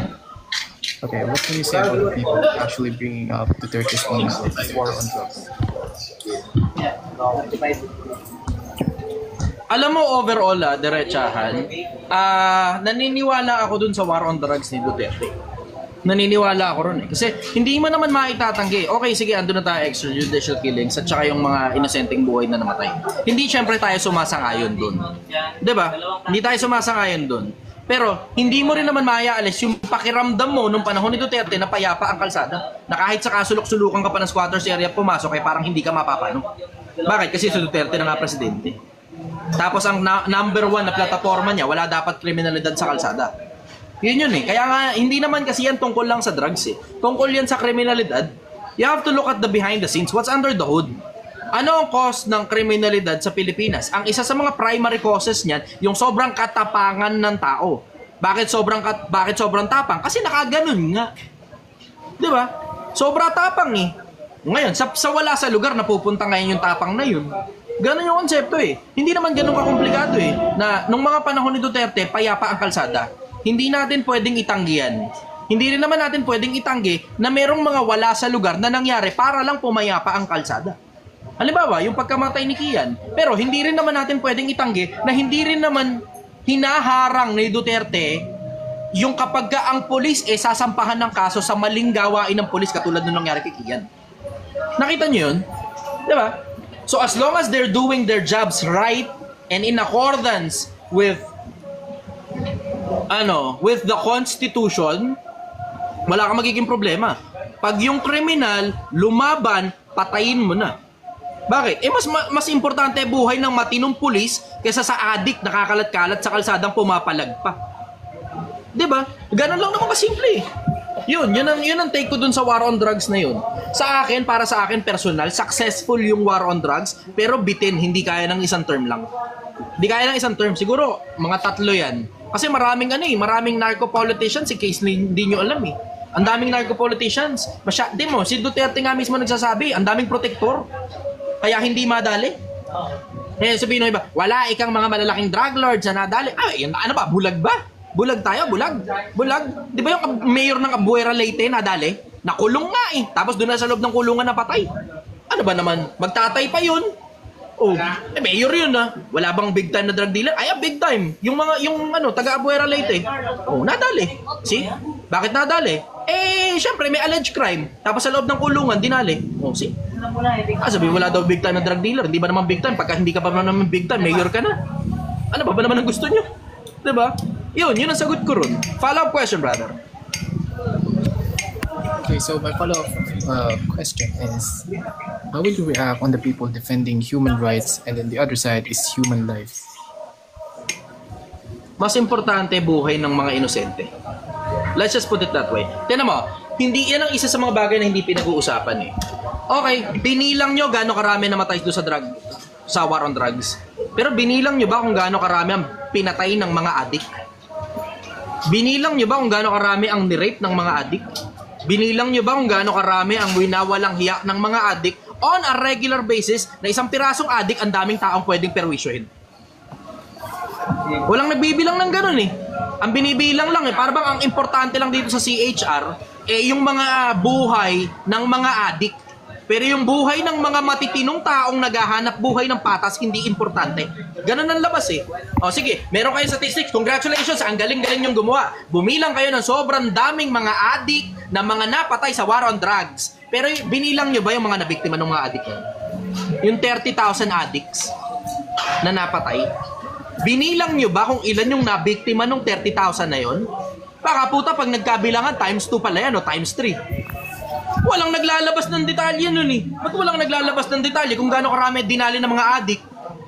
Bakit walang naglalabas ng detalye nun? Diba? Walang naglalabas ng detalye kung gaano karami ni-rape niya mga putang inang yan. Walang naglalabas ng detalye kung gaano karami yung pinatay niyang mga yan. Walang nga naglalabas ng detalye kung gaano karaming akyat bahay o gaano karaming snatching ang ginawa ng mga yan eh. Walang naglalabas ng ganun detalye. Bakit? Kasi ang tunog kasi ngayon, ang importante lang kasi yung dami ng napatay na mga adik. Yun lang ang importante. Hindi na importante yung mga inosente. Yan ang hirap. Yan ang hirap. Paano? Pamumuliti ka lang kasi yan. Obvious naman, pamumuliti ka eh. Kung nag-iisip ka lang, hindi naman ganun kakomplikado yung konsepto eh, di ba? Yung anak mo kaya rapin, tapos yung anak mo 2 taong gulang na batang babae. Ano ngayon ang gusto mong mangyari doon sa rapist? Huwag tayo maglokohan. Huwag tayo maglokohan. Due process, putang ina. Due process. Pag ako nagkaroon ng anak, 2 taong gulang anak ko, ni-rape yung anak ko, umanda ka, tangina mo, uubusin ko talaga lahat ng buhok sa ulo mo. Mananatili kang buhay, pero tangina mo, durog ka sa akin. Durog ka talaga sa akin. Uutay-utayin kita. Hindi kita papabayaang mamatay. Maniwala ka, sobrang brutal ko pa namang klase ng tao. Alam niya ng mga nakapaligid sa akin eh. Kaya tinan mo, wala masyado kumakana sa akin. Alam nila, brutal ako eh. Sa akin, hindi naman ganun kakomplikado buhay eh, di ba? Ang gusto ko lang mabuhay ng payapa. Ang gusto ko lang mabuhay ng walang inaagrabyadong tao. Pero aagrabyaduhin mo ko, putang ina ka, subukan mo ko. Subukan mo ko. Ganun lang kasimple sa akin yung konsepto. Hindi ganun kakomplikado sa akin ang buhay. Hindi ganun kakomplikado. Ang gusto ko lang mabuhay ng payapa. Ayoko ng may inaagrabyadong tao. Bakit? Hindi kaya masaya yung kapag nangaagrabyado ka ng tao. Ikaw kaya, sa'yo kaya gawin nyo, matutuwa ka? Pero ayoko rin naman ng inaagrabyado ako. Ganun lang kasimple. Huwag mo akong pakialaman. Huwag mong pakialaman yung mga itinuturing kong pamilya. Hindi ka mapapasama sa akin. Pero pakikialaman mo ko, pakikialaman mo yung mga tinuturing kong pamilya, gagawan mo ako ng masama kahit hindi naman kita inaano, wala akong ginagawa sa yung kahit ano, gagawan mo ako ng kagaguhan katulad nung kay Mama Rel. Tignan mo ngayon. Tignan mo. Tignan mo, testing mo ako, gano'n lang kasimple, testing mo ako.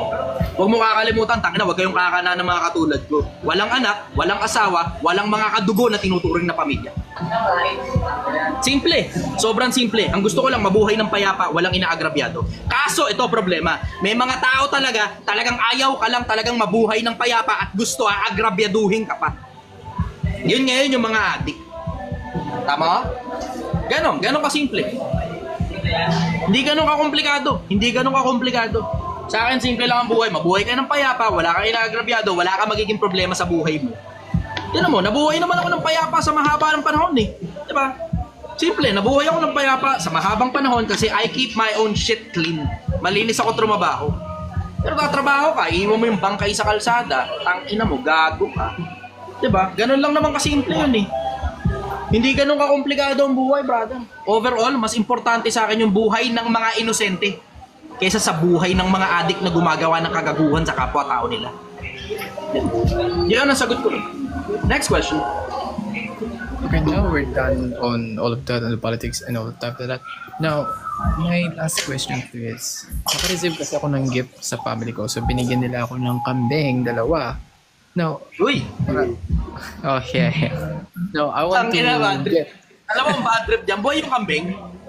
Why? Alam mo, ito bad trip dyan. Yung kambing, ang cute-cute nun kapag ka-baby. Pag lumalaki, cute pa din. Tapos kailangan mong katayin. That's a problem. Okay, go. I want to get something from you. How to make money. How to start my own business na manggagaling na sa farm. Kasi after ko sa kambing, gusto ko din magsimula ng fish fund. Yung sa mga hito. Gusto ko din mag-start nun eh. So, paano ko mapapaikot yung pera? Kasi I only know how to spend money pero hindi ko alam kung paano magpaikot ng pera. So, I want to gawa ka muna ng get an maraming answer pera. from you. Pag malaki na puhunan mo, pwede ka ngayong magsimula ng kahit na ano. Pero isa lang muna. Pamandamihan kasi gusto mo ng kambingan, tapos gusto mo pang fish pan, dahil dadalawa ngayon.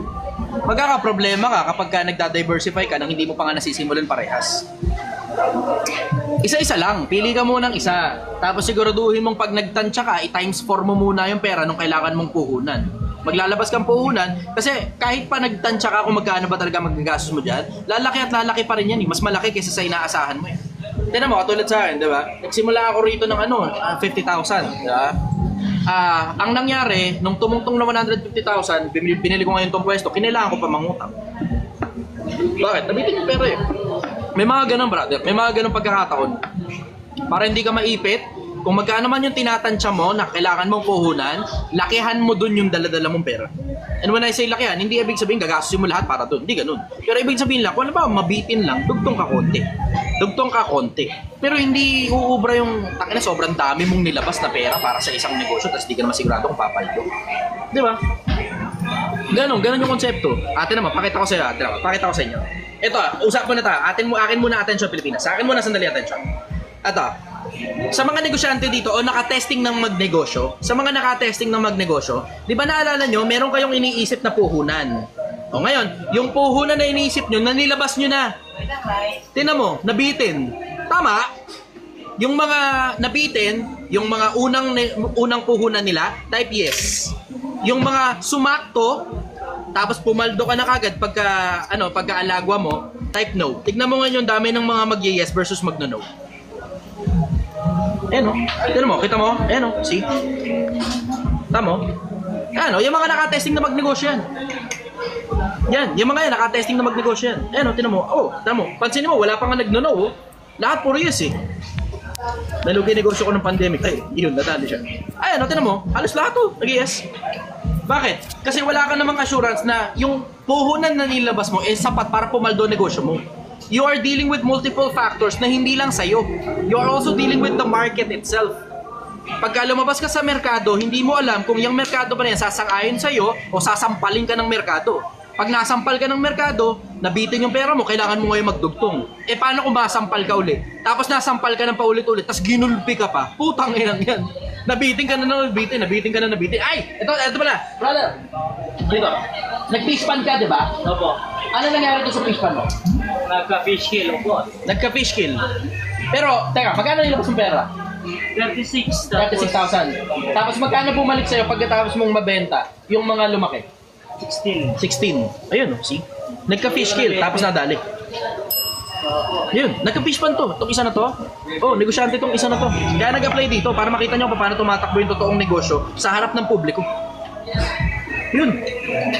Kailangan mo talagang magdagdag ng budget. Kasi, alam mo, katulad nun, mag-ano ka, diba? Mag-fish pan ka. Merong mga tsambang mamamatayan ka talaga ng isda every now and then. May mga pagkakataon naman, hindi mo ina-expect. Something happens. Nagkabagyo, ganun, tapos nakatakas yung mga tilapia mo, ganun. Kinain ng kung ano man, o nahuli ng kung saan man, o wala na talaga. Completely na, wala lang talaga. Diba? Ganun. Kailangan mong maghanda for the unforeseen. So, yun yung dahilan kung ba't sinasabi ko sa inyo na kung meron kang eksaktong pondo, times 4, times 5, times 6, times 10 mo na. Times 10 mo. Pero ang ilalabas mo lang, maliit na portion lang. Para meron ka pang bala na pangalawa, pangatlo. Alam mo yun, kailangan mo kasing another try eh. Another try. Hanggang sa maging expert ka sa ginagawa mo. Tignan mo katulad na to, may mga pagkakataon dito dati, bumagal kami ng umpisa kasi nabubulukan ako ng karne. Hindi namin alam kung ano ginagawa namin dito eh. Dalawa lang kami nagsimula nito. Parehas pa kaming walang experience sa pagluluto ng maramihan na pambenta. Basta ang alam namin, magluto sa bahay. Yun alam namin, pangkain lang sa bahay, sa pamilya. Eh yun nga lang pangkain sa pamilya, napapanisan pa eh. Puta, nagluto kami ng bultuhan dito. May mga pagkakataon, nabulok yung karne. Nangyayari talaga yun, brother. Ang importante, hindi ka maubusan ng pondo. Yun ang sikreto sa negosyo. Ang importante, hindi ka maubusan ng pondo. Tuloy-tuloy hanggang pumitik sa iyo merkado. Ganun ang bagsakan sa negosyo. Pero you have to deploy a certain level of practicality as well para malaman mo kung nagre-respond ba sa'yo ang merkado o completely wala talagang pag-asa. Kailangan mo maintindihan kung nagre-respond ba sa'yo ang merkado o hindi. Kasi pag hindi mo alam kung nagre-respond sa'yo o hindi, dugtong ka ng dugtong ng pera hanggang naubos yung times 10 mo, hindi mo man lang tinignan kung kumikita ka ba o hindi. Hindi mo rin tinitignan yung potential ng negosyo mo o baka wala pala talagang potential. Delusional ka lang. Kasi may mga iba nagpapanggap na negosyantihan eh. Delusional lang pala eh. Lalo na yung karamihan ng mga kabataan na tumitigil sa pag-aaral. Kinanginan, karamihan dyan delusional. Akala nila, pag tumigil sila sa pag-aaral, kasi ang sabi nila, yan daw wala ikaw yumaman na nag-aral. Kasi pinagbabasa nila si Bill Gates, si Blabla, si ganito, si Josh Moica, si Frank Manyanyo. Diba? Alam mo yun, yung mga tao na yan, hindi nyo alam, heavily connected yung mga tao na yan. Ang Bill Gates, ang magulang niya, hindi biro ang yaman. So kahit pa sabihin mo out of school youth si Bill Gates, mayaman ang magulang yan eh. Si Frank Miano, hindi mo alam, abogado tatay nun. Si Josh Moica, hindi mo alam, tinulungan ni Ping Lacson. Wala ka lang malay. Wala kang malay. Akala ng mga kabataan ngayon, pag tumigil ka sa pag-aaral, mas malaki tsansa mo na mag-succeed sa buhay. Putang inang mindset yan, napakapangit. Napakapangit ng mindset ng kabataan ngayon. Akala nila, pag mas bobo sila, kasi hindi sila nag-aral, mas malayo mararating nila sa buhay. Hindi ka nga man lang yata nakakita ng squatters area sa buhay mo. Putang ina, pag gano'n ang mindset mo, tumingin ka muna sa squatters area. Tignan mo, karamihan doon out of school youth. Yumaman ba? Putang ina. Kung ang sikreto pala, para yumaman ka, dapat maging out of school youth ka, sana lahat ng nag-drop out yumaman. Para dumiskarte na lang. Putang inang mo. Ang pangit ng mindset ng mga ganong kabataan ngayon. Paano? Nagsilitaw kasi sa internet yung mga katulad nila Frank Manyanyo. Diba? Ang daming ginawang out of school youth yung mga tao na yan eh. Anyways, follow-up question, brother. No, actually this is the last. Very, very last. Yeah. What is your advice to me since you are a businessman? Since mag-start din ako business ko, what is the best advice that you can give me? Yung 3 pillars ng Project 1M. Tatalinuhan mo ng gusto, do your own research, feasibility study, and everything else in between. Tapos, tatrabahuhin mo ng gusto. Hindi pwedeng day off ka ng day off, day off ka ng day off, day off ka ng day off. Tapos, pag-iipunan mo ng gusto. Yung 3 pillars ng Project 1M. Tatalinuhan mo ng gusto, tatrabahuhin mo ng gusto, pag-iipunan mo ng gusto, hanggang dumating ka ng 1 bilyong piso. Woo! Mic drop. Okay, yun ang isa sa mga pinakamalalaking advice ko sa'yo, na alam kong gumagana kasi subok ko na yan at subok na rin ng maraming tao yan. Tignan mo, pakita ko lang sa'yo dun sa mga nandito ngayon na audience ko, ilan sa inyo yung umusad na yung buhay sa panonood sa akin at pagkilos nyo sa sarili niyo? Sige. Type yes kung kasama ka ron. Ayan o. Ayan. Meron ng mga ilan sa kabila, meron. Mas marami rito sa kabilang yes kasi 900 mahigit yung audience dito sa kabila eh. Eto may mga nag-yes dito. Ayan o, kita mo. Nakikita mo yan, ayan o. Yan. Gumana mismo sa kanila yan. Tatalinuhan mo ng gusto. Wala talagang tatalo ron, brother. 4-7 ng kawikaan. Karunungan pinakapangulong bagay. Sa lahat ng pipiliin mo unawa. Walang tatalo ron, brother. Talinuhan mo ng gusto, research mo ng gusto yung papasukin mo, dapat alam mo ginagawa mo. Hindi naman, parang katulad sa Project 1M. Hindi naman kami basta na lang diretsong nagluto na lang dahil may pera kami. Hindi ganun. Nag-aral muna ako kay Chef Anthony kung paano magluto ng sinigang na pambenta. Tamo, nagtanong-tanong muna ako sa mga tao, nagpaturo muna ako sa mga tao. Bago ako nagtapang-tapangan at galing-galingan para magluto ng pinakaunang sinigang na bultuhan kagad yung karne.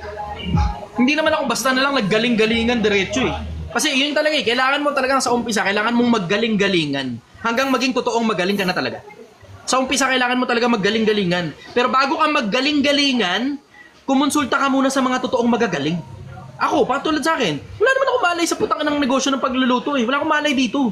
Dinidiretso ko lang naman kayo eh, di ba? Pag tanga ako, sinasabi ko sa inyo, tanga ako. Pag bobo ako, sinasabi ko sa inyo, bobo ako. At nakita nyo ng maraming ulit yan. Yung sobrang katangahan ko, sobrang kabobohan ko. May isang pagkakataon niya, munti ka pa masunog yung bahay kasi naiwan ko yung taba. Pinakukuluan. Tangina, pagbalik namin, nasusunog na yung taba. Sobrang kabobohan, sobrang katangahan. Sobrang kabobohan, sobrang katangahan. Pero bago ako naggaling-galingan, bago ako nagdunong-dunungan magluto ng sinigang, nagpaturo muna ako kay Chef Anthony Ang. Siyempre, dun muna tayo sa eksperto. Mga yan, sila yung nandyan na sa industriya, nakakaalam yan eh. Kaysa mag-trial and error pa ako, o edi binanatan ko na diretso.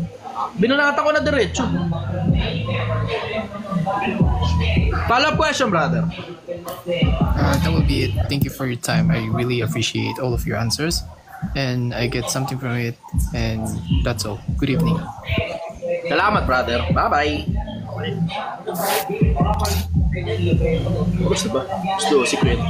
Ilang minuto na tayo? Wala kasing indicator dito ng oras eh. Parang sakit na lalamunan ko. Parang matagal na yata tayo. Ilang minuto na tayo? Sakit na lalamunan ko. Last tayo, last. Naiihi na rin ako. Kanina pa ako inom dito ng ano. Tag-isa. Dito si Cheng muna. Cheng, go! Ano ang tanong mo, Cheng? Cheng! Wala, negative. Wala yata si Cheng. Tara tayo sa kabila.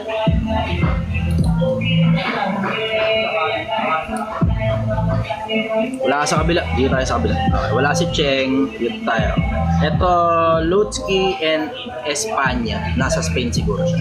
Nasa Spain. Kabila tayo. Wala to, next tayo. Okay, kuha lang tayo ng kuha, tapos end. Ayan, brother! Good morning. Good evening na pala. Good morning pa pala. Good morning na. Morning, taga saan ka? Bumaba. Next tayo. To be honest. Good evening, boss. Good evening, brother. Taga saan ka? Cavite po, Cavite. Cavite. Okay. Ano tanong mo, brother? Matanong ko lang, boss, kung about sa mga love life o buhay. Kasi matagal years na kaming hiwalay, pero naaalala ko pa rin. Naghahanap lang ako na magandang advice kung ano. At ang magandang advice, gawa ka ng kahit na sa buhay mo na mas importante pa kaysa sa buhay mo. Yun, isa sa pinakamalulupit na mabibigay ko sa'yo. Bakit? Tangina mo, parehas lang naman tayong broken hearted eh. Kakahiwalay ko lang nung December eh. Parehas lang tayo, Brad. 9 na taon yun sa akin. Kakahiwalay ko lang nung December. Parehas lang tayo eh. Pero ito kasi ginagawa ko eh. Nakita mo? Itong ginagawa ko, mas importante pa to kaysa sa buhay ko eh. Bakit? Buhay ng mga kapwa-tao ko to eh. Itong mga tao na to, yan yung mga magdadasal sa akin para makarating ako sa kabilang buhay. Ano ka? Ay, sakim din naman ako. Pare-parehas na naman tayo. Iniisip din natin yung mga sarili natin. Ganun ko simple. Ako, iniisip ko rin yung sarili ko. Pero hindi na nga lang dito. Diba? Yung kabila na, importante sa akin. Naghiwalay kasi kami mo sa chat lang, hindi sa personal. Hindi naman na importante kung saan pa kayo naghiwalay. Ang bottom line niya, naghiwalay na kayo. Yun ang bottom line niya, naghiwalay na kayo.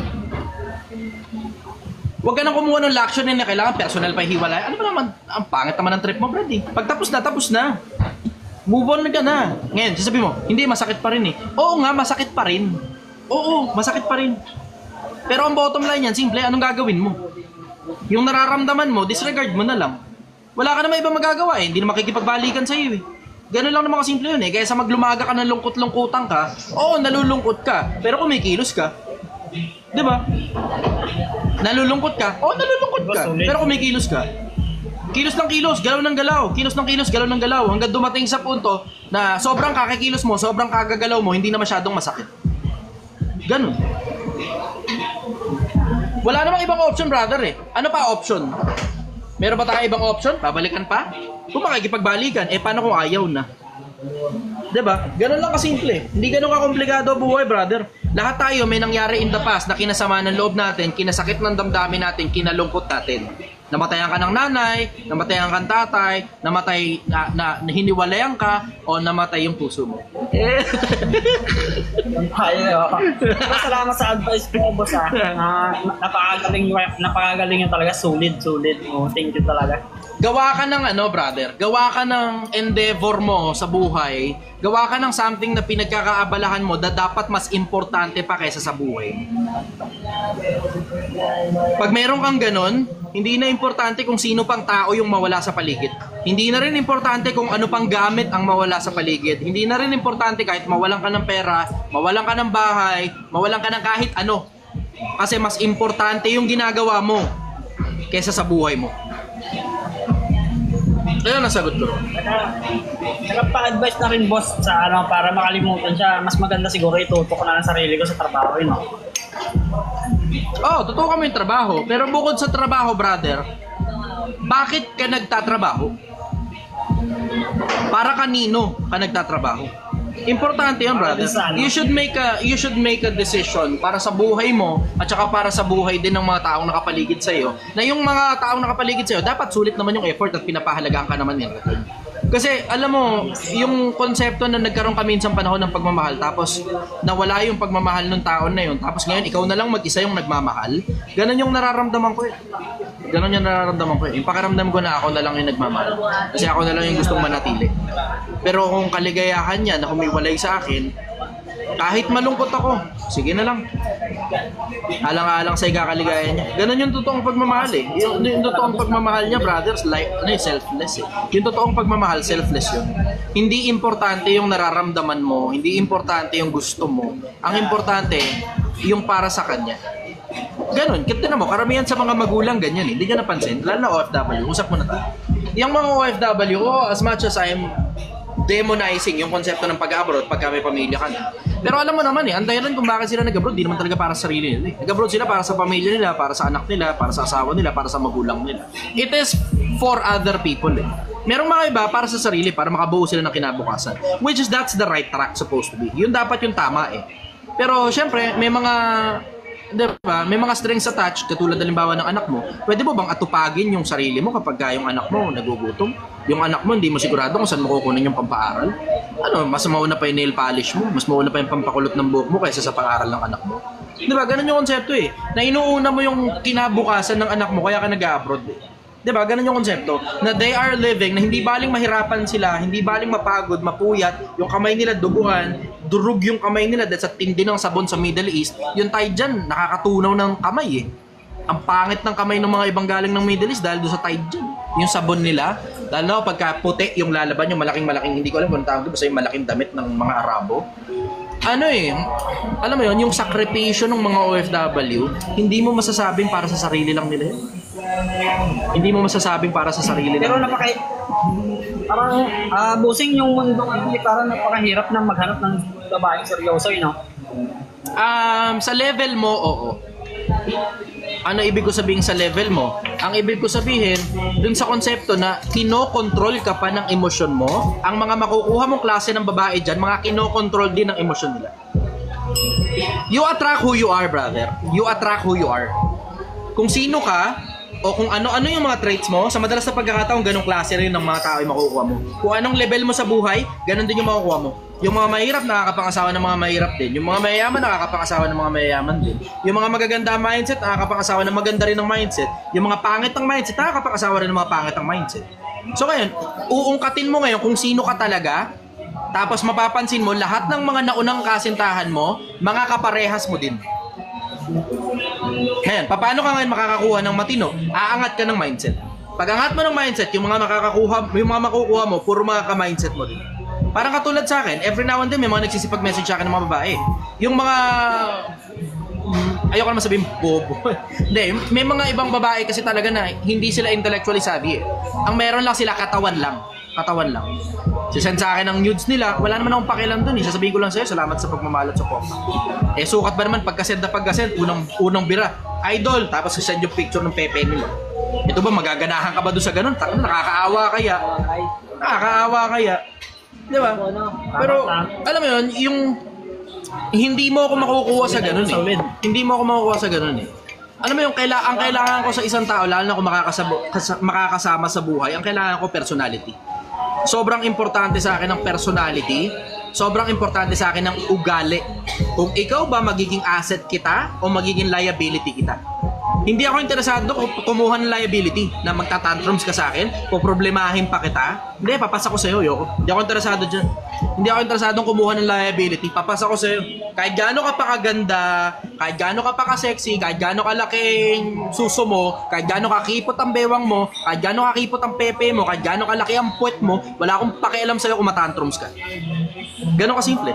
Bakit? Hindi ako para kumuha ng batong ipapalo sa ulo ko. Natangina, may problema na nga ako sa Project 1M. Diba? Problema ko ang mga empleyado ko sa personal na negosyo ko. Problema ko ang Project 1M. Problema ko ang buhay ng mga kapwa-tao ko. And then here you are, dumadagdag ka pa sa problema ko. And you're not being an asset, you're being a liability. Nakakatakin mo pa ako pababa. Wala akong pakialam kahit gano'n pa kasikip ang poke mo. Wala akong pakialam. Ganon kasimple yun. Either asset ka sa akin, dali lang, hindi pa ako tapos. Dali lang. Pag sumasagot ako, hayaan mo lang muna ako kasi hindi lang naman yung tanong mo gusto mong masagot eh. Yung tanong mo, tanong din ng ibang mga tao yan. Gusto rin nilang masagot yung tanong na yun ng buo. So hayaan nyo lang muna ako sumagot. Sige po. So ngayon, going back sa sinasabi ko, nakalimutan ko tuloy yung sinasabi ko. Minsan masarap yung masikip na pepe eh. Pero pag ang kasama nun, masakit na ulo, eh wag na lang. Ganon. Yun, diretsahan lang naman tayo. Puta, kilala nyo naman ang bunganga ako. Alam nyo naman may diferensya talaga bunganga ako eh. Diretsahan lang tayo. Yun ang sagot ko ron. Follow-up question. Yung ano sana boss eh, kung pwede na lang ito na lang sa sarili ko. Paano kayo magkaroon ng negosyo? Parang napakahirap. Pagka ganon, research ka muna. Magantingin mo sa negosyo eh sobrang hirap, research ka muna. Ayan, ito pinakamalupit na tip. Pag nagbenta ka sa kalsada, pwede mong simulan doon tapos palakihin mo na lang. Yun, doon muna. Yung katulad na ginawa ko, pinakita ko na sa inyo eh. Tignan mo, hindi nyo napansin? Dinaanan ko yung kurso mismo eh. Nag-empleyado muna ako. Saan? Sa Tondo, nagbabalat ng basura. Nag-empleyado muna ako, employment muna yon. Tapos sumunod freelancing, benta-benta sa kalsada. Sumunod ngayon, negosyo na. Ito na, negosyo na. Abangan nyo yung investment na part. Yung 4 na quadrant na yun, nakakayaman yan. Hindi mo lang talaga alam kung saan ka lalapat para dun. May mga tao hindi talaga pang negosyo. Pag hirap na hirap ka sa negosyo, alam mo na pang empleyado ka talaga. Walang masama ron, brother. Basta tatalinuhan mo, tatrabahuhin mo, pag-iipunan mo, uusad din ang buhay mo. Ang path naman ng tutunguhan mo kapag empleyado ka, papuntang promotion. Ganon yun. Pag napopromote ka, dadami pera mo. Bakit? Lumalaki sweldo mo eh. Ganon yun. Yung iba nalilito dyan eh. Akala nila lahat na lang kailangan magnegosyo. Bakit? Kasi negosyo lang ang nakakayaman. Hindi totoo yan. Nakakita ba kayo piloto mahirap? Abogado mahirap? Doktor mahirap? Engineer mahirap? Architect mahirap? Diba? Hindi totoo yan.